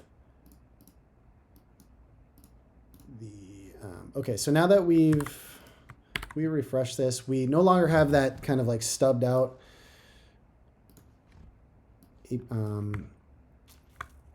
UI stuff that we had there with like that input, that random input that was just for the boilerplate. So let's see if we can get this situated so we can see this a little bit easier. All right, so the code's going to go in between these two comments. Ultimately what we want to do, and so I am cheating a little bit because I'm referring back to the HTML, but I do want to talk through this for anybody in the future, or even right now if you care about the HTML, but anybody that refers back to this. So we're going to basically create a container that's a flexbox, using flexbox under the hood. These are all Tailwind CSS classes. So Tailwind CSS.com. And we're creating this in a column layout. I'm going to say item center and justify center. So this is going to keep things really nice and centered. So let's see what this looks like. Okay, cool. We just have, I'll just build this as we go.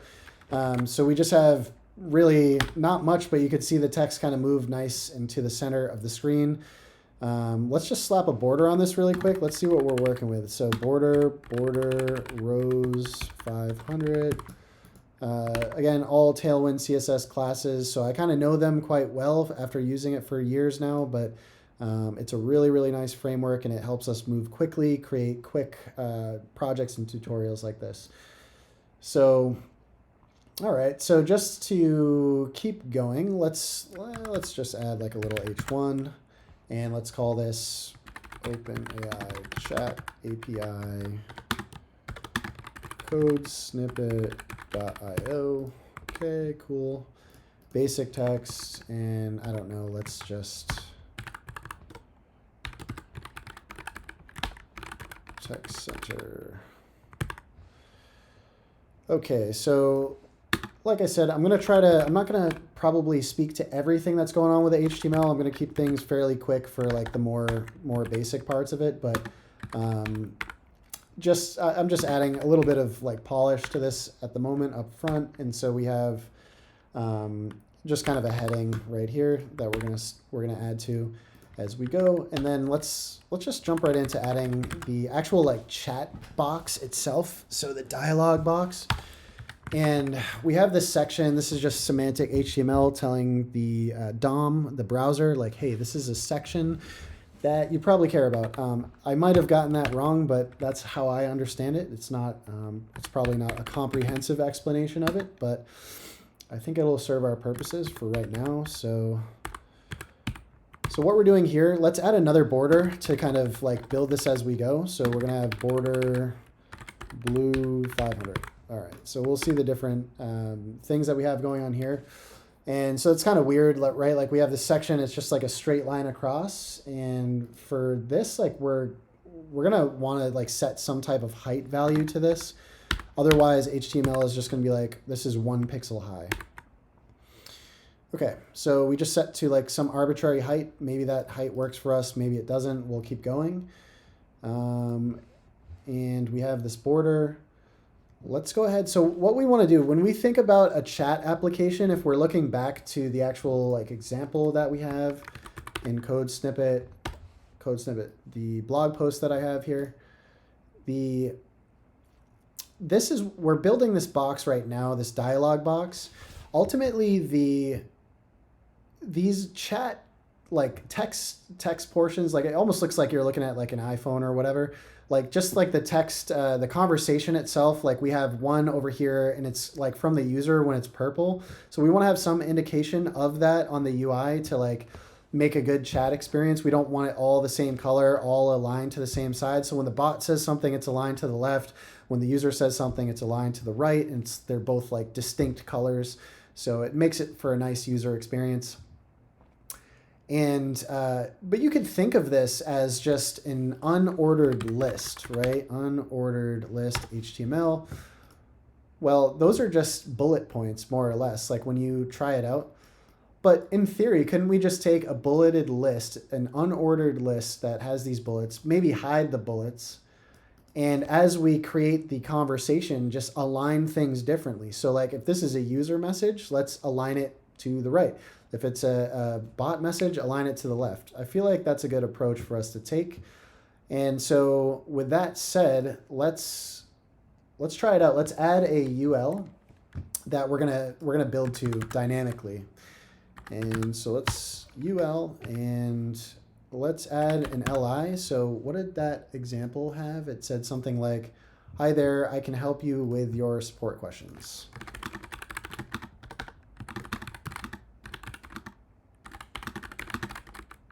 Your support questions. Cool. And why not add the emoji? Okay, cool. So we have this. Let's see what that looks like. Very cool. All right, so we have our first message. Okay, so let's just say we have, "Hello, my order arrived broken." Right, so this is simulating a user's message. Okay, cool. So we have that, but it doesn't really look like a user's message. So, all right, what should we do? Well, let's add some styles to it just to start. So I think what we want to do here, I think this very first message, it's kind of nice to like indicate on the UI that like, I guess it doesn't matter. Like I kind of have this in this example here, like a light gray, almost like indicating like, hey, this is just a generic message. And then these other gray messages kind of indicate that, hey, these are like more dynamic and tailored to the actual questions that you're asking. So for consistency with my post, why not just go with that there? So let's make this one a light gray. So I think we could do like background gray, I don't know what, 200, 100 maybe. Let's see what that looks like. Cool. Let's add a little padding. So I don't know, padding 4. Let's see what that looks like. Whoops. Okay, maybe a little bit too much padding, but we can play around with that. We don't have to spend too much time on it. So anyways, all right, let's just bring that down a little bit. And then let us say that since we're using the flex CSS property here, we have some other cool CSS classes available to us. Again, these are Tailwind specific class names, but under the hood, hopefully I get, when I hover, it will give me the idea of like what these do. Okay, so I was hoping for a little more explanation from my IDE as to like, just to illustrate what these do. But ultimately we have a way with Tailwind to tell it like, hey, we want this to align at the start of the flex box. We want this to align at the end of the text box. And so I think that's a good way for us to kind of break things up visually and make it look like it's a normal conversation that you would see with a chat bot or while you're text messaging or whatever. That's kind of like what humans are used to, and I think that's kind of like visually, I think that's helpful. So for the next piece, so let's go ahead and just say like self start, And we're not going to see much happen here, but maybe we'll see some stuff here when we change, when we do the opposite here. So let's do like background, indigo, I don't know, 500. Do we have something here? Cool. Can we add like text, white? Okay, P2, give it a little padding. Cool, cool. All right, so let's just say these are spanning from left to right the entire. So it was asked in the chat whether you need to download Tailwind CSS to get this to work. The template here, I'll actually add this in the chat. So the project template that we're using here, let me add this.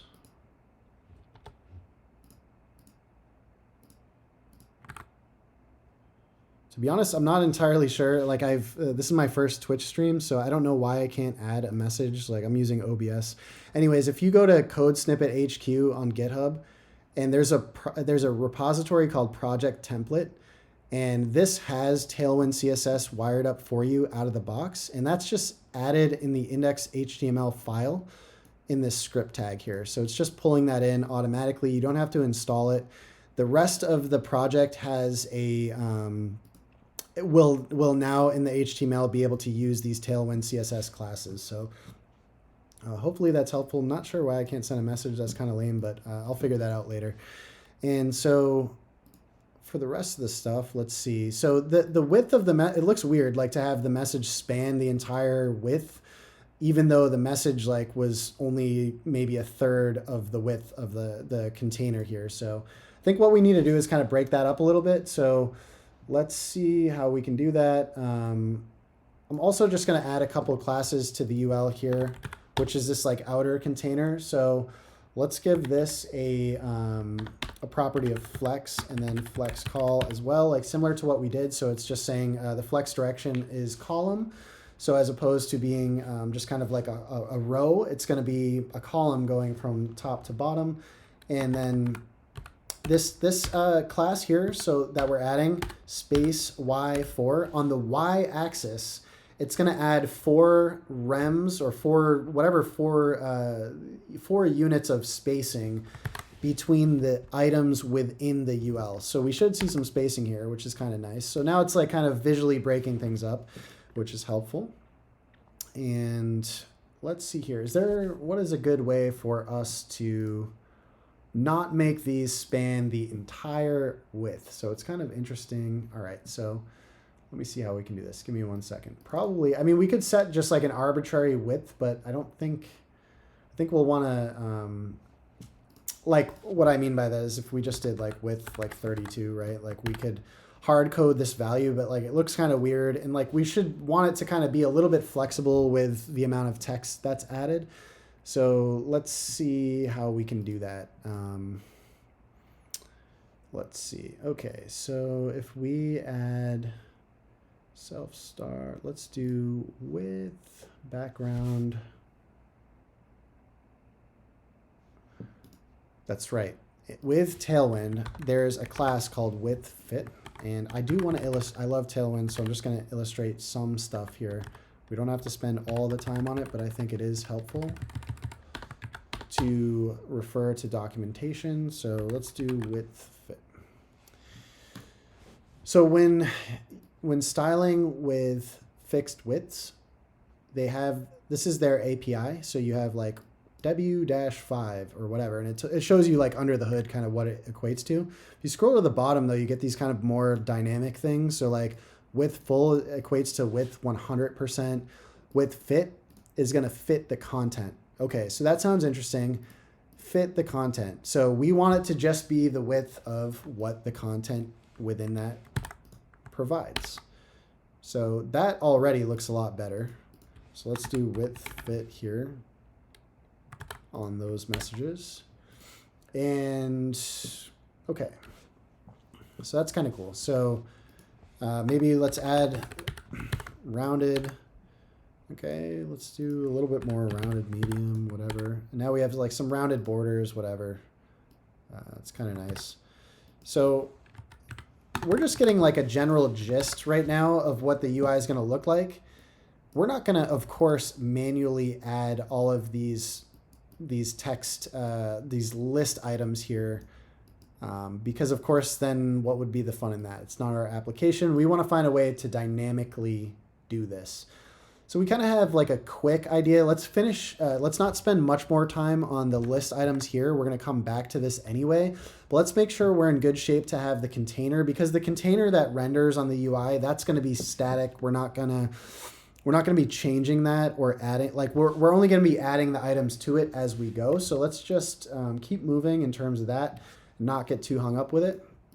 So let's add a, so we have the UL, we have some basic classes. Let's give it just maybe a nice border and get rid of some of these like kind of debugging borders that are red and blue. So if we were to, I don't know, if we want to make this look nice, like we could do border gray 100. We could set border width to 2 maybe and see what this looks like if we got rid of. Okay, so I mean that's kind of dark. Height 96, flex column. All right, let's add the border on the upper property. All right, let's make our border a little more visible. Cool. All right, adding the border radius so we get these nice rounded edges, a little bit cleaner UI. Can we add a little bit of padding to this? Probably. Let's add just a small, tasteful amount of padding so we're not like pressed up against the edges with our messages right there. I think something like this looks kind of cool. Maybe just one color shade down. Let's get rid of the border on the outer container since we don't need to really care about that right now. And let's add text medium, text bold. It's kind of our heading. Is it font bold? There we go. Okay, font bold there. All right, let's keep going. So, the last part that I wanted to close the loop on with this. So, self end, right? So this should hopefully, there we go. So now that we have this, we can see that we have like items at the start of the Flex container and items at the end. The items at the end are going to come from the user. The items at the start are going to come from the chatbot. So I think visually this looks pretty intuitive. I could look at this and be like, oh, it seems like a chat conversation. So I think this is something that we can run with. We don't have to spend too much more time on the mechanics of that, but I think we can keep going to add another section. And so one of the other last sections that we need to add here is for the actual user input. So like, how is the user going to talk to the chatbot? And so in order to allow for that, we need to take some kind of input. So with HTML, there's all kinds of inputs such as text areas. There's like a regular input. I think we want long form text in this case. So if we want the user to type a paragraph, like we don't want them to like have to write it on one continuous line that they have to like kind of scroll through. Like the text area will give them enough breathing room. And that should kind of give a nice user experience. So at the end of the day, like when you're building applications, you always want to keep the end user in mind and make sure that the experience is nice for them. So with the, we're just going to create a general div, same thing, flex direction of columns. So we're going to go top to bottom here. And when we submit information from the front end to the back end, there's a handful of ways to do it, but I think a nice way of doing things sometimes is through using a form. You get some nice JavaScript events that you can hook onto and use those for your application purposes. And let's just go ahead and create a text area element. And the name for this, let's just say, I don't know, prompt. Give it an ID. It's asking for an ID, so let's call it prompt input. Columns 30. Let's see what this looks like. Okay, so it doesn't even have like any styling whatsoever, and that's okay because we can add it. So I think if we want to style this thing, we can just give it some very basic, similar to what we just did above, right? Border gray 200. If I refresh this, I probably won't see it because I haven't given my border width. And so that's what that looks like there. Let's make this a little nicer. Okay, so that still looks a little weird though. So let's say, all right, so we want to add, let's say a couple more classes. So we'll add it, we gave it a border. Let's give it a rounded border radius. It should just look cohesive. It should match above. So if we gave it rounded large above, let's just do the same. Can we add like a little bit of padding or like a little bit of margin to the top, MT2? Yeah, sure, we can. If we add margin on the y-axis, it does the top and the bottom. So I think usually it's like kind of nice, like if you want to have consistency on the top and the bottom of an element. So we could have we can do padding or margin, whatever. Well, padding will be for the inner portion of that. So let's actually remove that and cross that bridge when we get there. And then in terms of like the actual text color, so text gray 200, kind of like on this gray theme. I don't really like that at all. That's way too light. Let's make it darker. Okay, that's not bad. So, but what's up with the actual like box itself? Let's add just some classes to the outer container. So ultimately, let's give it some more. Let's keep margin consistent between elements on the DOM here. And then we're going to set the max width of this element to be 3XL. So that's when we look at like Tailwind again, we should see show all classes. I don't know. Do they actually have Tailwind max width 3XL? What does that look like? Oh, it's probably just under 3XL if I was to guess. No, maybe not.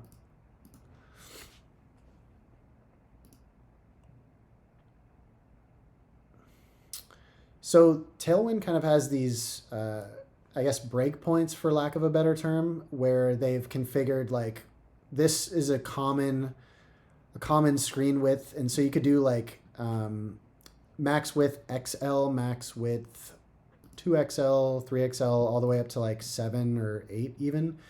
And so when we do this and refresh, you can see now that, okay, the container itself, so if we look at this, border rows 500, right? Like if we go back to this, so this container now is like max width 3XL, but if we just delete that and then we refresh, oh, right, so width is full at the moment.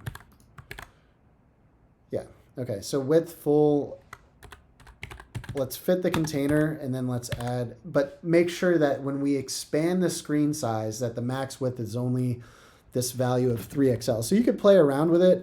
There's like, of course, value, like, you know, like I said, XL, there's even max width, medium, whatever you want like a max width on an element to be. If you like want it to stretch, and then it stops at a certain point, that's where you would use this max width property or class, I should say. So for the actual border, can we just add, let's look, flex column.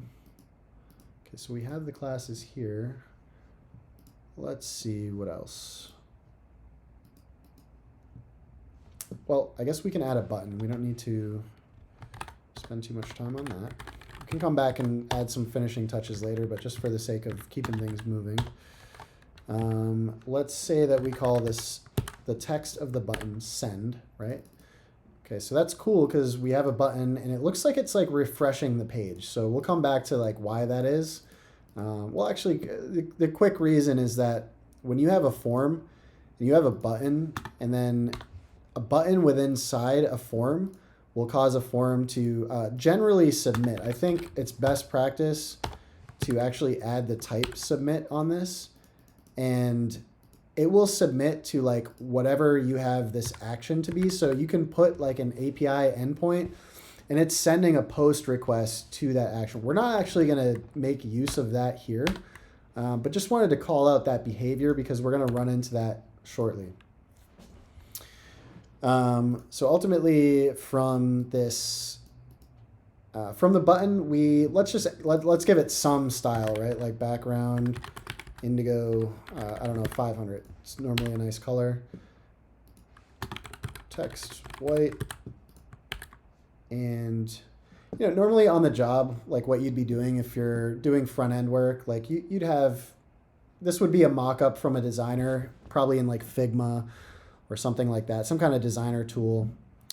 The designer would hand this off to you, and you're more or less like, if you're building something brand new, like you're just kind of iterating as you go and just trying to get things to look as they do on the mock-up. Sometimes tools like Figma have the exact CSS classes that you should use, which can be helpful. But sometimes there's just like a lot of just iteration that has to go on, you know, in your normal day-to-day as a developer. So anyways, I just wanted to call that out. So that's kind of what we're doing here is we're ultimately we can keep referring back to the UI. And so we can see here, like the text area, it's not that, it doesn't have that many, like the one we have here, it's like way more. So I don't know, let's size this down to like 20 columns. Oh, sorry. Do we have, yeah, so columns, we want rows. Let's size this down to like 5 rows. And let's see. Columns. I don't know. Can we go back to what we had?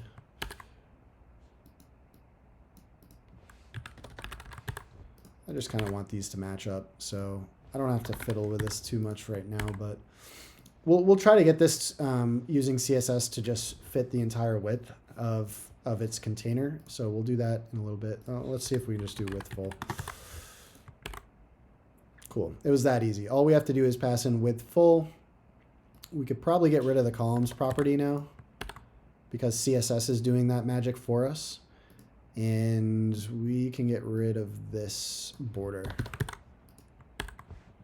Cool. So we kind of have we're a lot closer to the mockup, you know, in terms of, I mean, we're not exactly there, but we're definitely getting closer. So we have chat box. We kind of have like the dialog box and then the input from the user. So it looks like maybe this might even be 3 rows, whatever. And let's keep going. So button, let's add some padding. Let's add, so from left to right, let's give this padding of 4, and then from top to bottom, let's give it padding of 2, and top to bottom 1 maybe. Cool.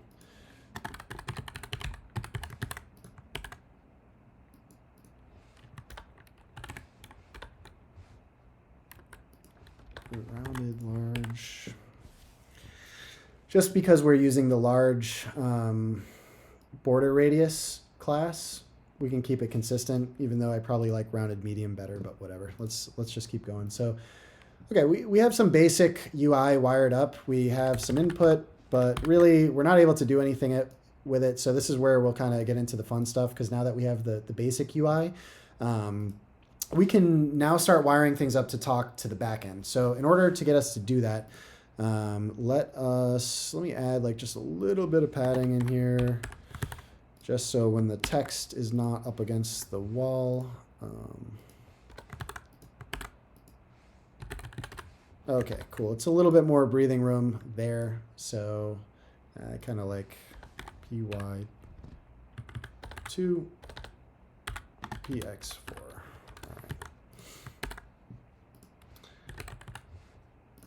Sorry, I got those backwards. All right, whatever. I'm not going to spend too much more time on that part. So next thing up, let's just see if we can capture some input when we're clicking send, right? So let's create a little handler. And one thing that we want to do is just good practice to kind of keep keep application logic separate from like the actual like HTML. React is kind of cool because you can write the logic directly with your HTML. But since we're using vanilla JavaScript, we're just going to have to wire things up accordingly. The nice thing is that the template that I've shown earlier already shows us this, already includes the script file that we have on the front end where we're going to write our JavaScript. So it's in this app directory in the index.js file. And earlier we deleted everything from that file. So this is where we're going to go ahead and add a couple things to ultimately connect the front end to the back end. And so first things first, let's create a handler that takes the user's message and submits it to our back end. That's going to be like the biggest part of the front end. So what we can do is function handle submit message. Right, so we want our function name to be descriptive. Our handle submit message function is going to take a message as a parameter. And similarly to what we did on the back end, it's just another layer of protection from bad inputs. If we don't get a message, let's just alert right away. Just say, please enter a message. So let's take this basic function and let's go ahead and try to actually wire this up to our button here. So how can we do that? So there's a couple lifecycle events with JavaScript. So with the DOM particularly, you have this window object, and you can call an onLoad, or this onLoad method, I should say, gets invoked when the screen is done loading, when the page is done rendering. So when we load the screen, what happens is that gets invoked, and we want it to essentially run this function that we're going to create. So we're creating this little function right here.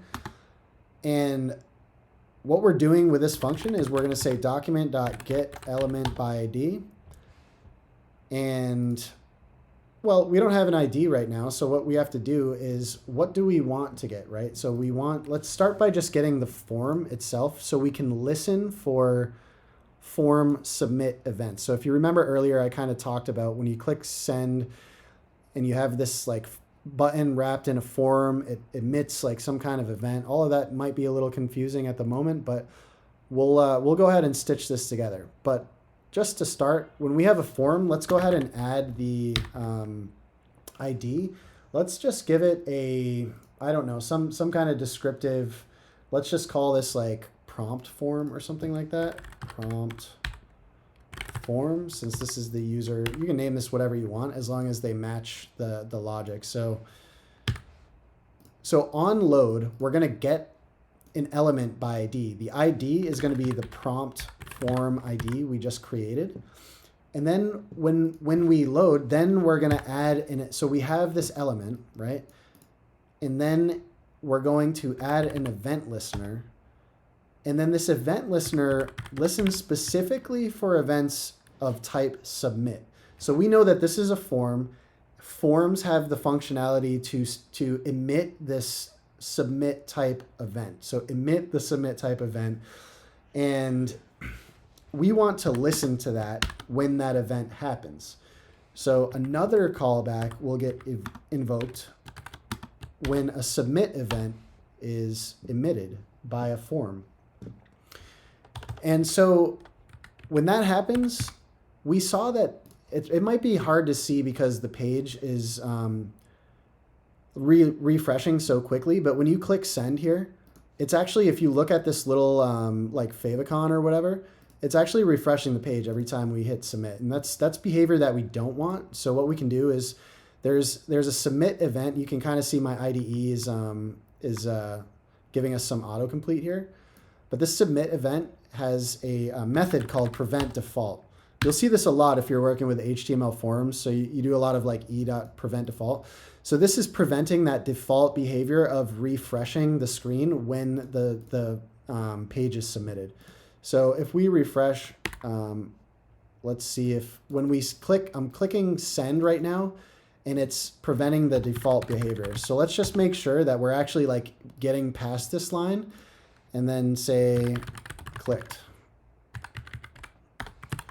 And refresh, click this, and now you can see the logs show that we're here, we're emitting the clicked event, and so we're doing something. We're preventing the default behavior of the whole page refreshing and all that good stuff. So, okay, so now we have a way of listening to when the user clicks send, right? But then how do we do like the rest of the stuff, right? So we have this basic handle submit message. Let's go ahead and just call that function inside here.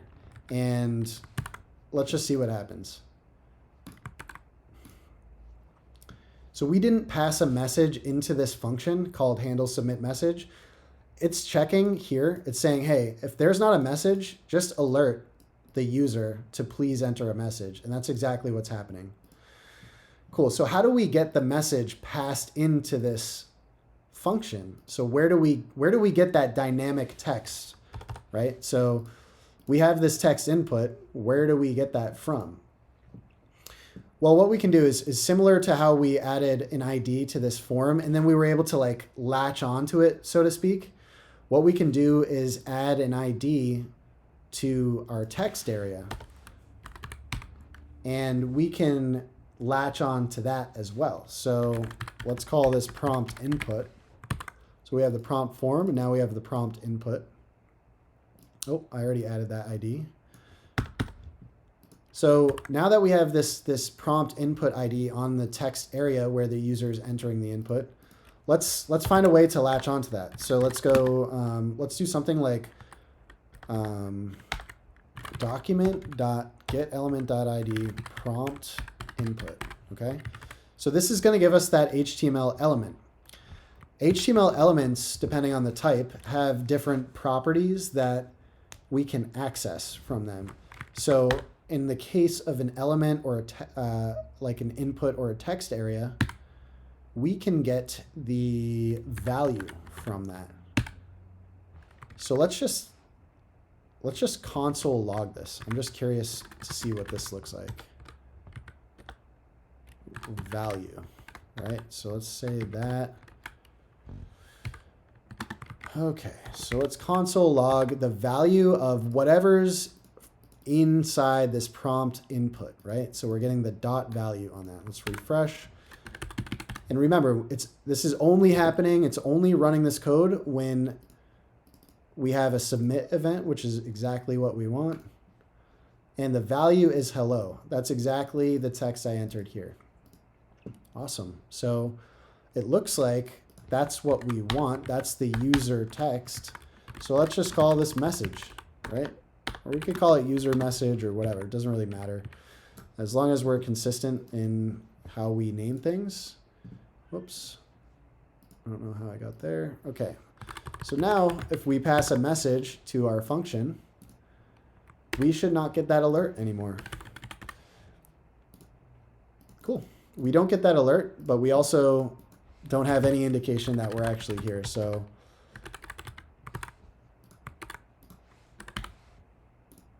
cool. So we see that we're logging that we're here. So to finish the rest of this here, what we want to do is this is where we now take the user's message and we're sending it to our backend server. So we're similar. This is going to look very similar to what happened in the main.js, where we're using this await fetch and we're sending it to this external API. Well, this time around, we're going to send it to our own API, which would be an internal API. And await fetch, since fetch requests are generally asynchronous. So we're going to send this to API/OpenAI. The reason why we're sending it to that endpoint is because that's what we declared it as here. So API/OpenAI. Okay, so we're getting a complaint about, of course, await is not available outside of a non-asynchronous function. So what we have to do is mark this as an asynchronous function, and that error goes away. So similarly, we have the request, the request options So in this case, it would be method. Remember, we're sending a post request because this is an app.post right here. So that indicates that this will receive post requests, but conversely, it will not receive get request, put request. It will not do anything for anything other than a post request. Okay, next up we just have to pass our headers into the request. So we have content type application JSON.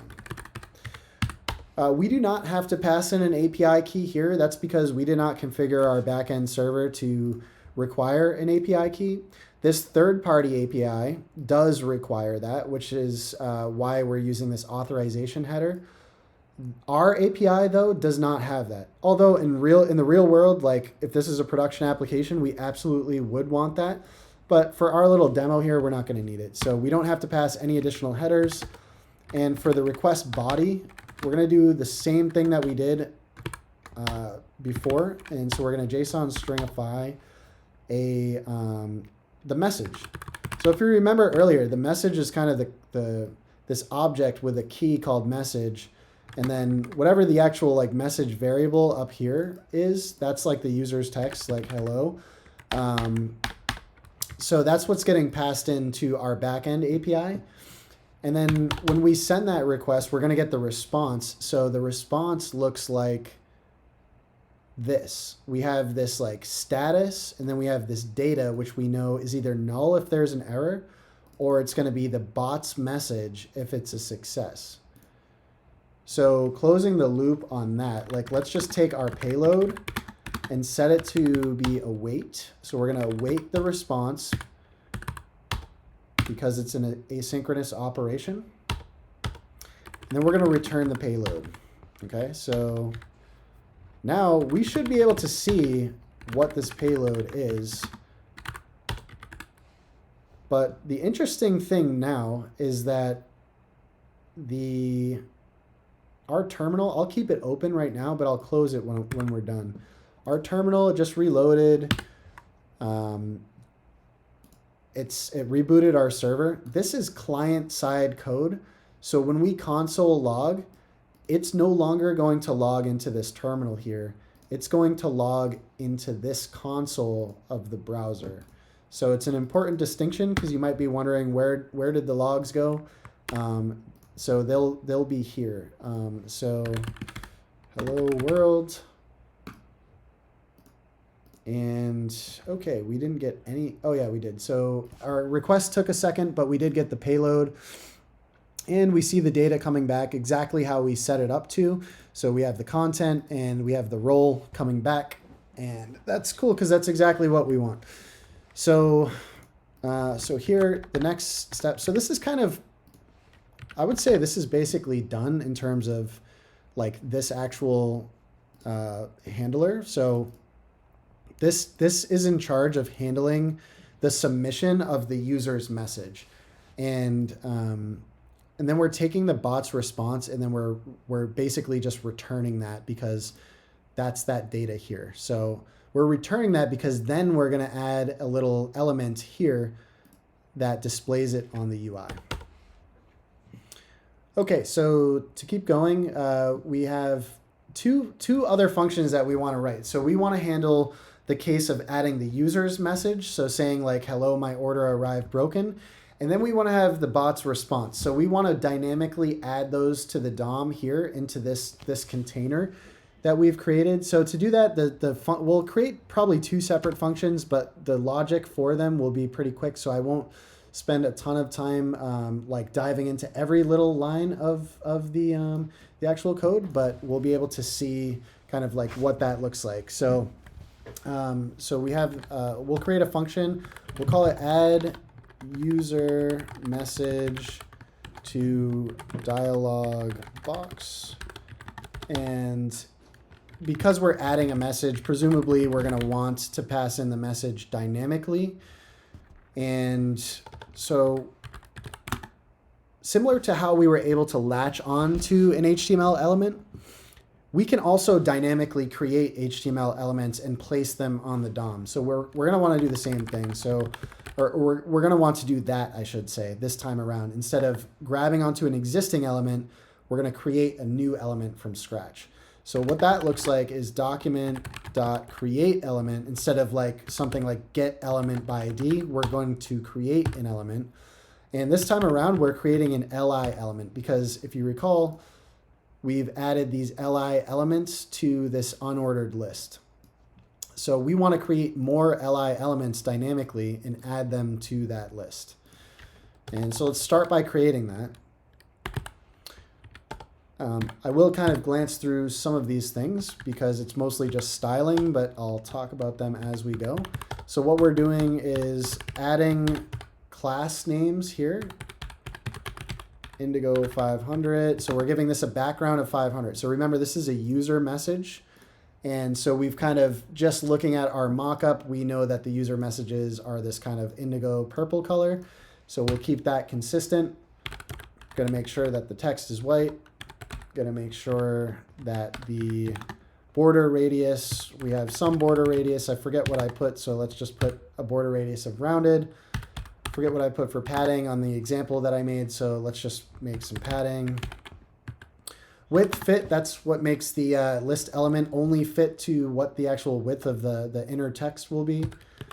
And then we want to align all of these to the right, so in a flex container, putting self end on these will make it do such. And then another helpful class is just to break words. So like it'll just break the text around the various words if they wrap over like the container, the inner container that it's in. So I think we'll definitely want that as well.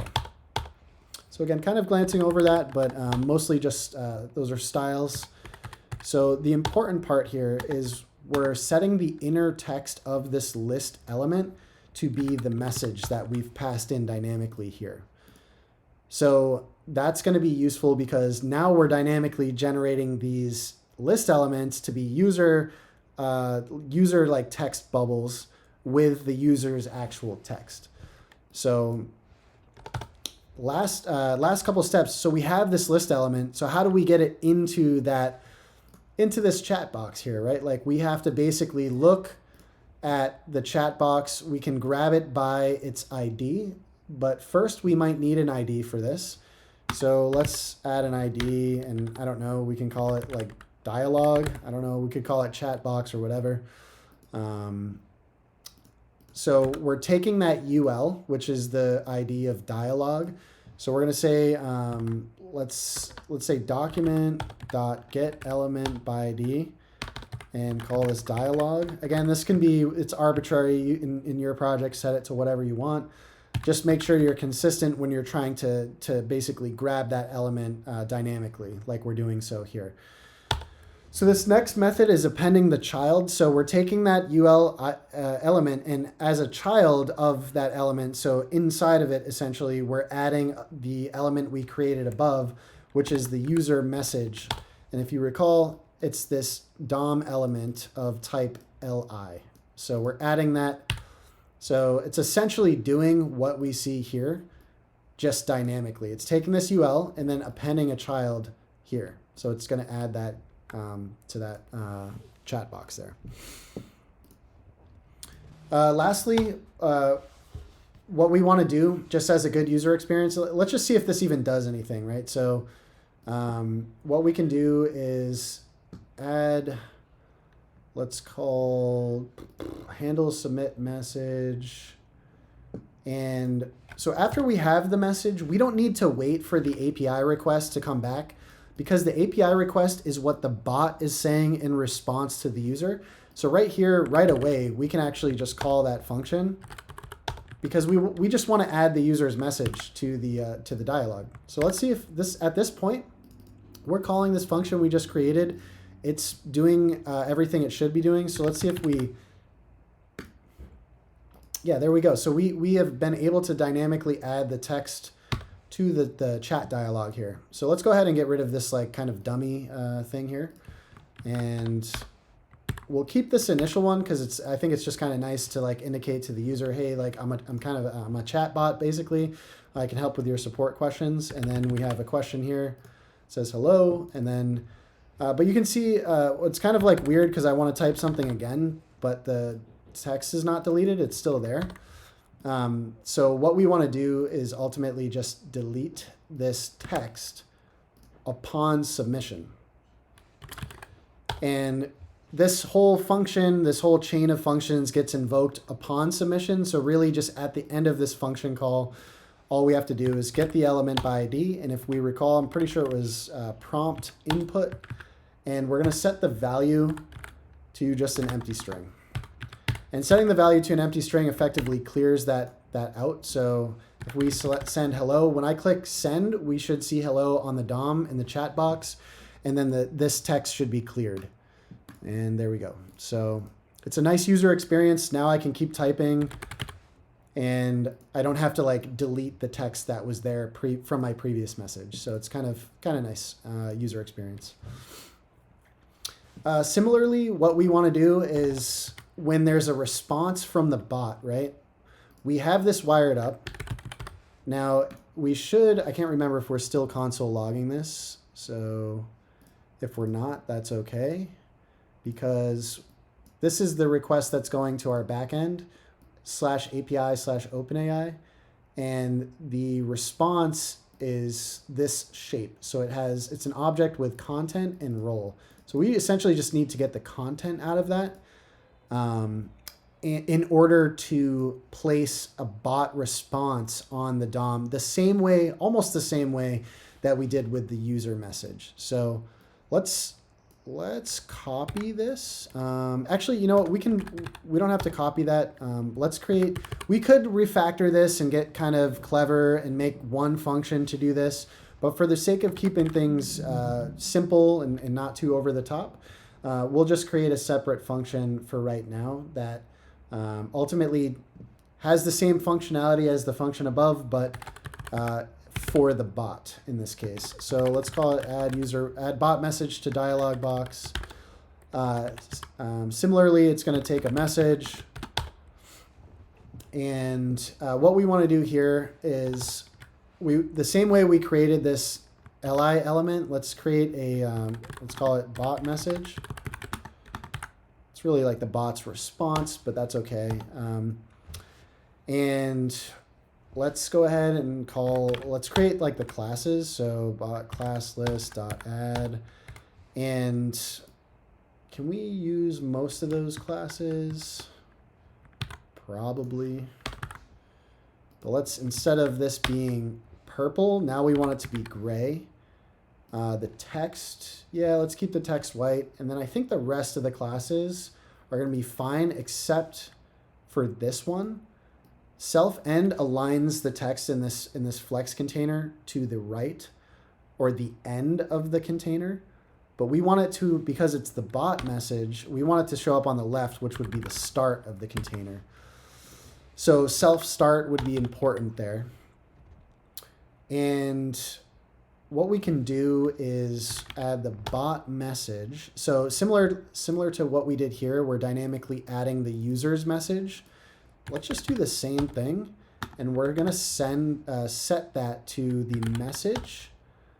And it's interesting. So this might be a little tricky to wrap your head around, but it's not too bad. So what we're going to do is, well, let's keep it like this for now, and I'll kind of explain this last part as I finish wiring this up. So we'll circle back to this because inevitably this is going to error out, and I'll show you guys why.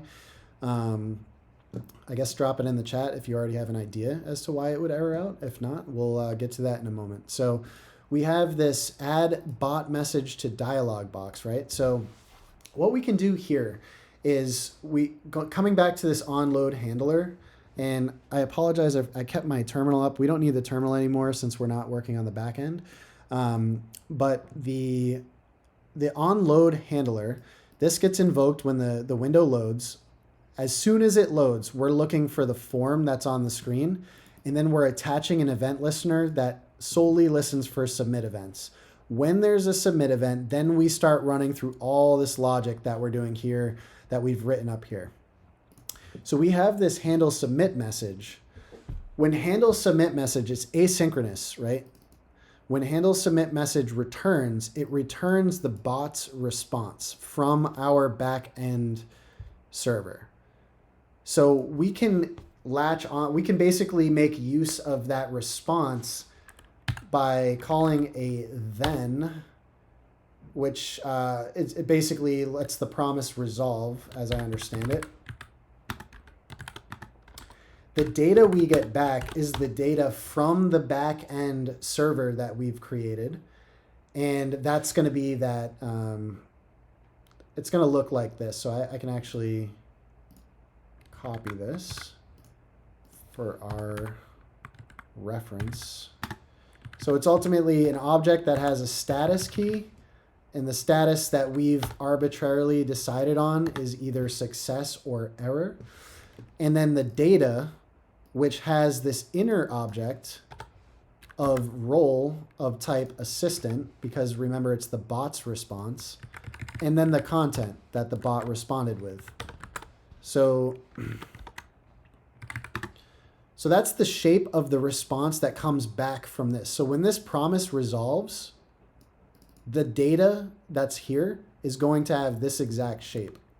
And so what we can do with that shape is we can take add user, then after we have the bot's response, what we're doing is adding the bot's response to the DOM. So the text that it came back with. So let's just pass the data straight up. We're going to pass this whole object. And the reason why is because we can make use of the status inside this function to kind of help us as we go. So you'll if that's unclear now, you'll probably understand that a little bit more as we go. So when a message gets submitted, when the submit button is clicked by the user, this handle submit message is invoked.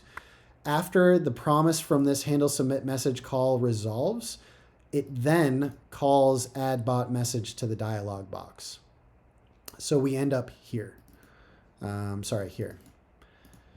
So when we end up there, what we should do really is we should check. Okay, so now we actually have this response. So let's call it response because it's a little more indicative of what's coming back from what's being passed into the function, I should say. This object is let's bring this up with us. So response is going to be this when this is invoked. And let's see if we can just clear this up a little bit for you. Okay. So, okay. Okay, hopefully this is like a little bit more readable. So this is the payload that's being passed into this function. What we can do now is that if we know response has a status and a data property, we can destructure those from the data passed in. Again, this is where TypeScript really shines. You know, we can type these things out. We can get some nice autocomplete. Right now, we're kind of just trusting that we know what we're doing. And from here, what we can do, so we have that success, so that status of error. So what we can do right away is we can return to the user if status equals error. Let's style things accordingly. Let's style them as though it's an error. Let's make it red instead of making it just arbitrarily gray.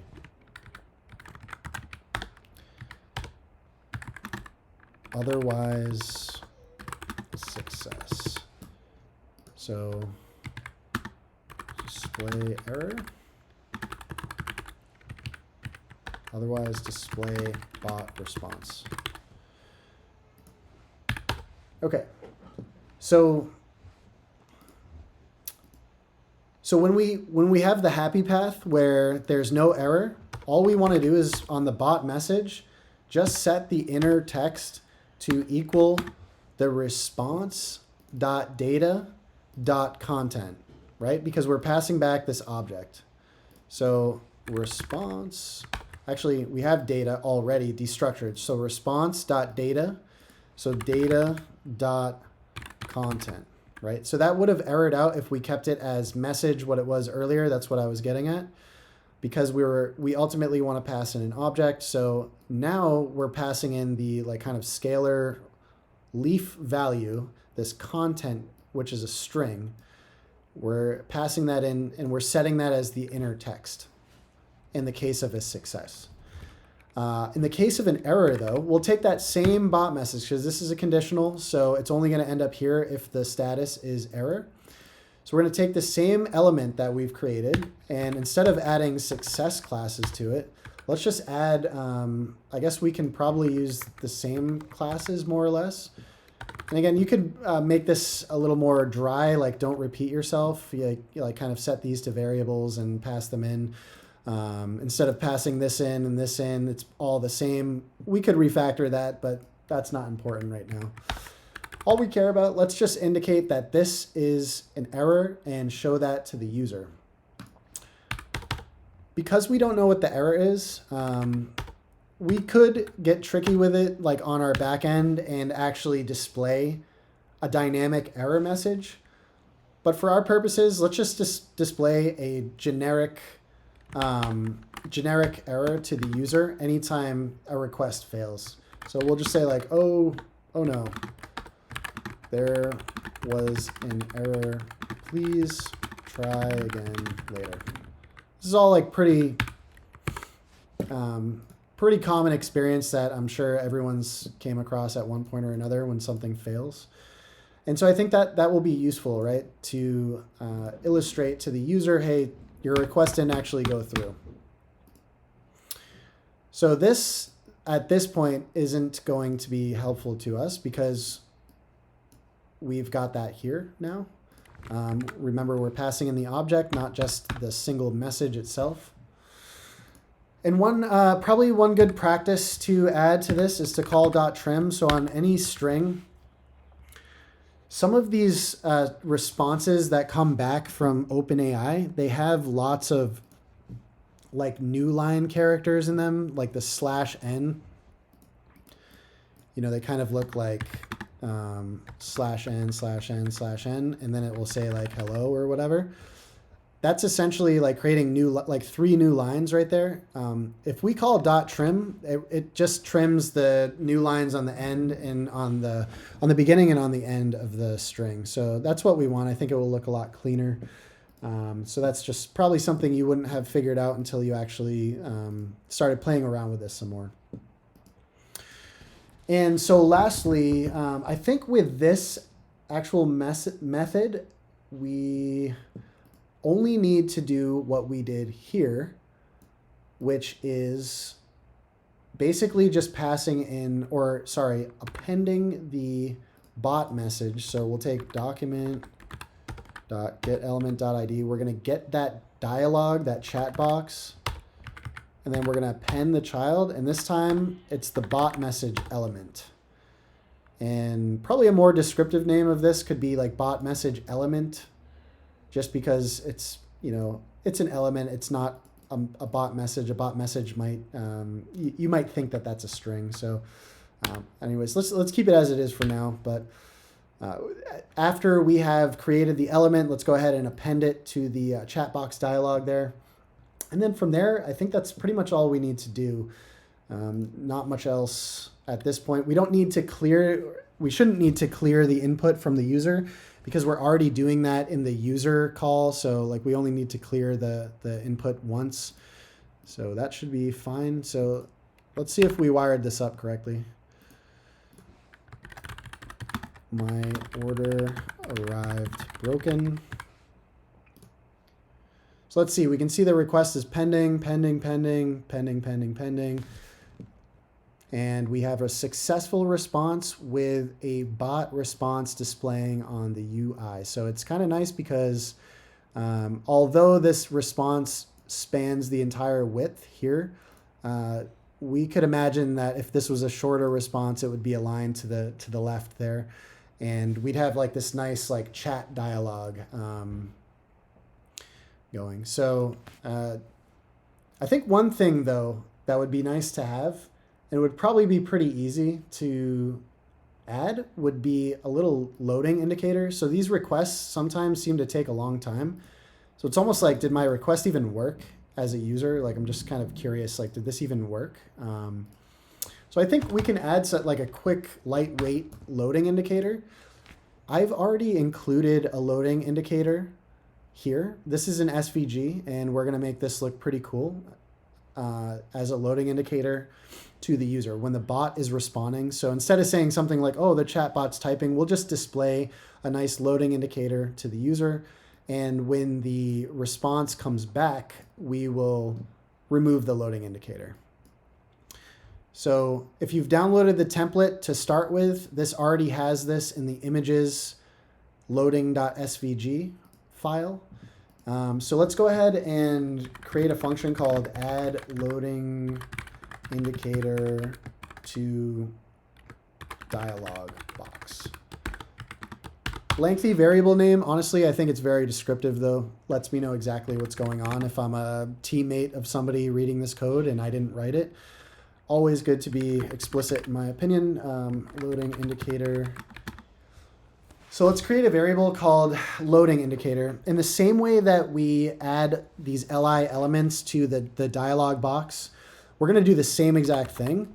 The only difference here is the actual content of the list element is going to be different. So we're going to give this an ID. The reason we want to give this an ID is that so inevitably when we remove this loading indicator, we can do the document.getElementById very easily. So we're programmatically adding an ID, let's just call it loading indicator, to this element, this HTML element. Let's add a handful of classes. And forgive me if I'm going a little fast on this, but this is somewhat repetitive. We're adding very similar classes to, actually, we could probably take all the classes that we add for a bot response and add those here. So we have the background, the color itself is going to be white. The actual like response will be rounded, like the border radius, width, fit, self start. I think we want all of that. Width, fit. Let's see what that looks like. Break words won't matter because we're just adding an image to this. We're not adding arbitrary text. And so we have to just reference the loading image itself. So how can we do that? What we can do is similar to how we've created other elements. Let's create an image tag and let's dynamically set the properties of this. So if you've ever created or added an image to HTML, you'll notice that there's a source property, this src, and all we have to do is pass in the actual location to the source of the file that we're going to be referencing. So in that case, we're in the index.js here, so we're going to go up one directory.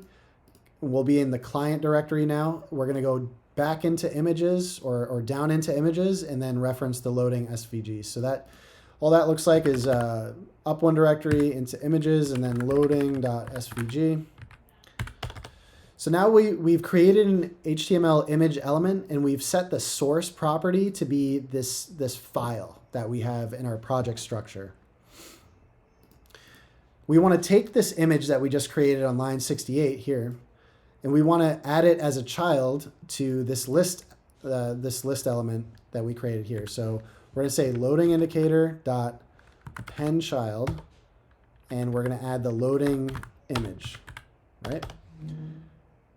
The last piece of this for adding the loading indicator to the dialog box is to add it to the actual dialog box. So we've created all the other elements we need. So now let's just create the document.getElementById, and let's take the dialog and append the child, and the child being the loading indicator. All right, so now we have the dialog box. We're adding the indicator to that. So let's see what that looks like in just a moment. So where in the life cycle of this request, do we actually want to add the loading indicator to the dialog box? So let's think about that. So I think when a user submits the message, I feel like we should just add the, I feel like we should add it there, or after we're like adding the user message, or like we could add it in here if we wanted to. So we could either add it here, add the loading indicator, and then call that, and that's going to create that loading element. Or we could hop into this, and this is adding the user message to the dialog box. Maybe we add it in here. I think either location works to do this. I think what we would want to do is thinking of the life cycle of how these functions get invoked.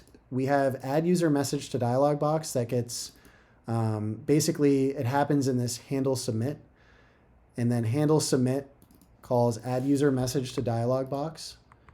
In the user message, in this, let's add the loading indicator after we know the user's message has been displayed on the UI. So the user's message is right here. The next thing we should see is the loading indicator, and it will almost look like it came from the bot. It's going to indicate that the bot's typing. And keep in mind that the end user of this might not know that it's a bot. They might just think that it's another real human talking to you. So I think it actually makes sense to add it to this function, because we want to ensure that this element has made it to the DOM, the user's message has made it to the DOM before we show a loading indicator. Okay, so what does that look like? So if I refresh, if I say hello, question mark. Okay, so that's obviously a large loading indicator, but it does what we want it to some degree. The only issue is that it still shows the loading indicator. So we don't really care for that to happen. So let's think about that for 1 second. So after the user's message is added to the DOM, we display a loading indicator, then the bot response is displayed. So before we call the function that handles this portion, we should undo this. We should undo that, and then also as a side note, let's make this a little bit smaller. So I think, where was it? Add loading indicator. So our class list, let's, instead of width fit, let's just give it some like random value.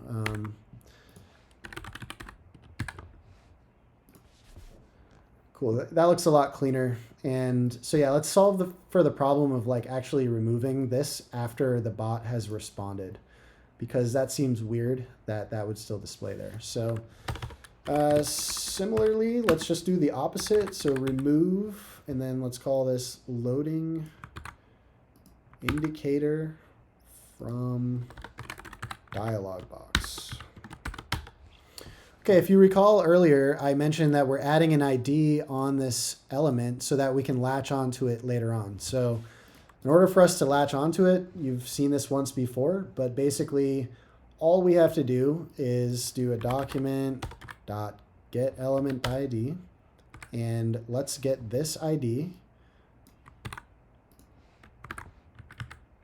and we can just call .remove right here. And that's just a method that's available for HTML elements. You can call .remove, and it will basically remove it from the DOM, as you would expect. And so where did we decide we want to call this? So the bot, this add bot message to dialog box is what actually adds at the end of the function. It says, hey, let me add the bot message directly to the dialog box. So I think somewhere before that happens, perhaps, yeah, okay, so because we have an error state and a success state, we'll still want to, well, it doesn't matter where we put that here. I think we can just call remove loading indicator from dialog box. And before we add anything to the DOM, anything to that chat box, before we do that, we remove the loading indicator that we've added. So we're adding that loading indicator and then removing it just before the bot is responding. So let's see what that looks like. Indicator, response is pending, response comes back, loading indicator is removed. Let's add another, can you help me?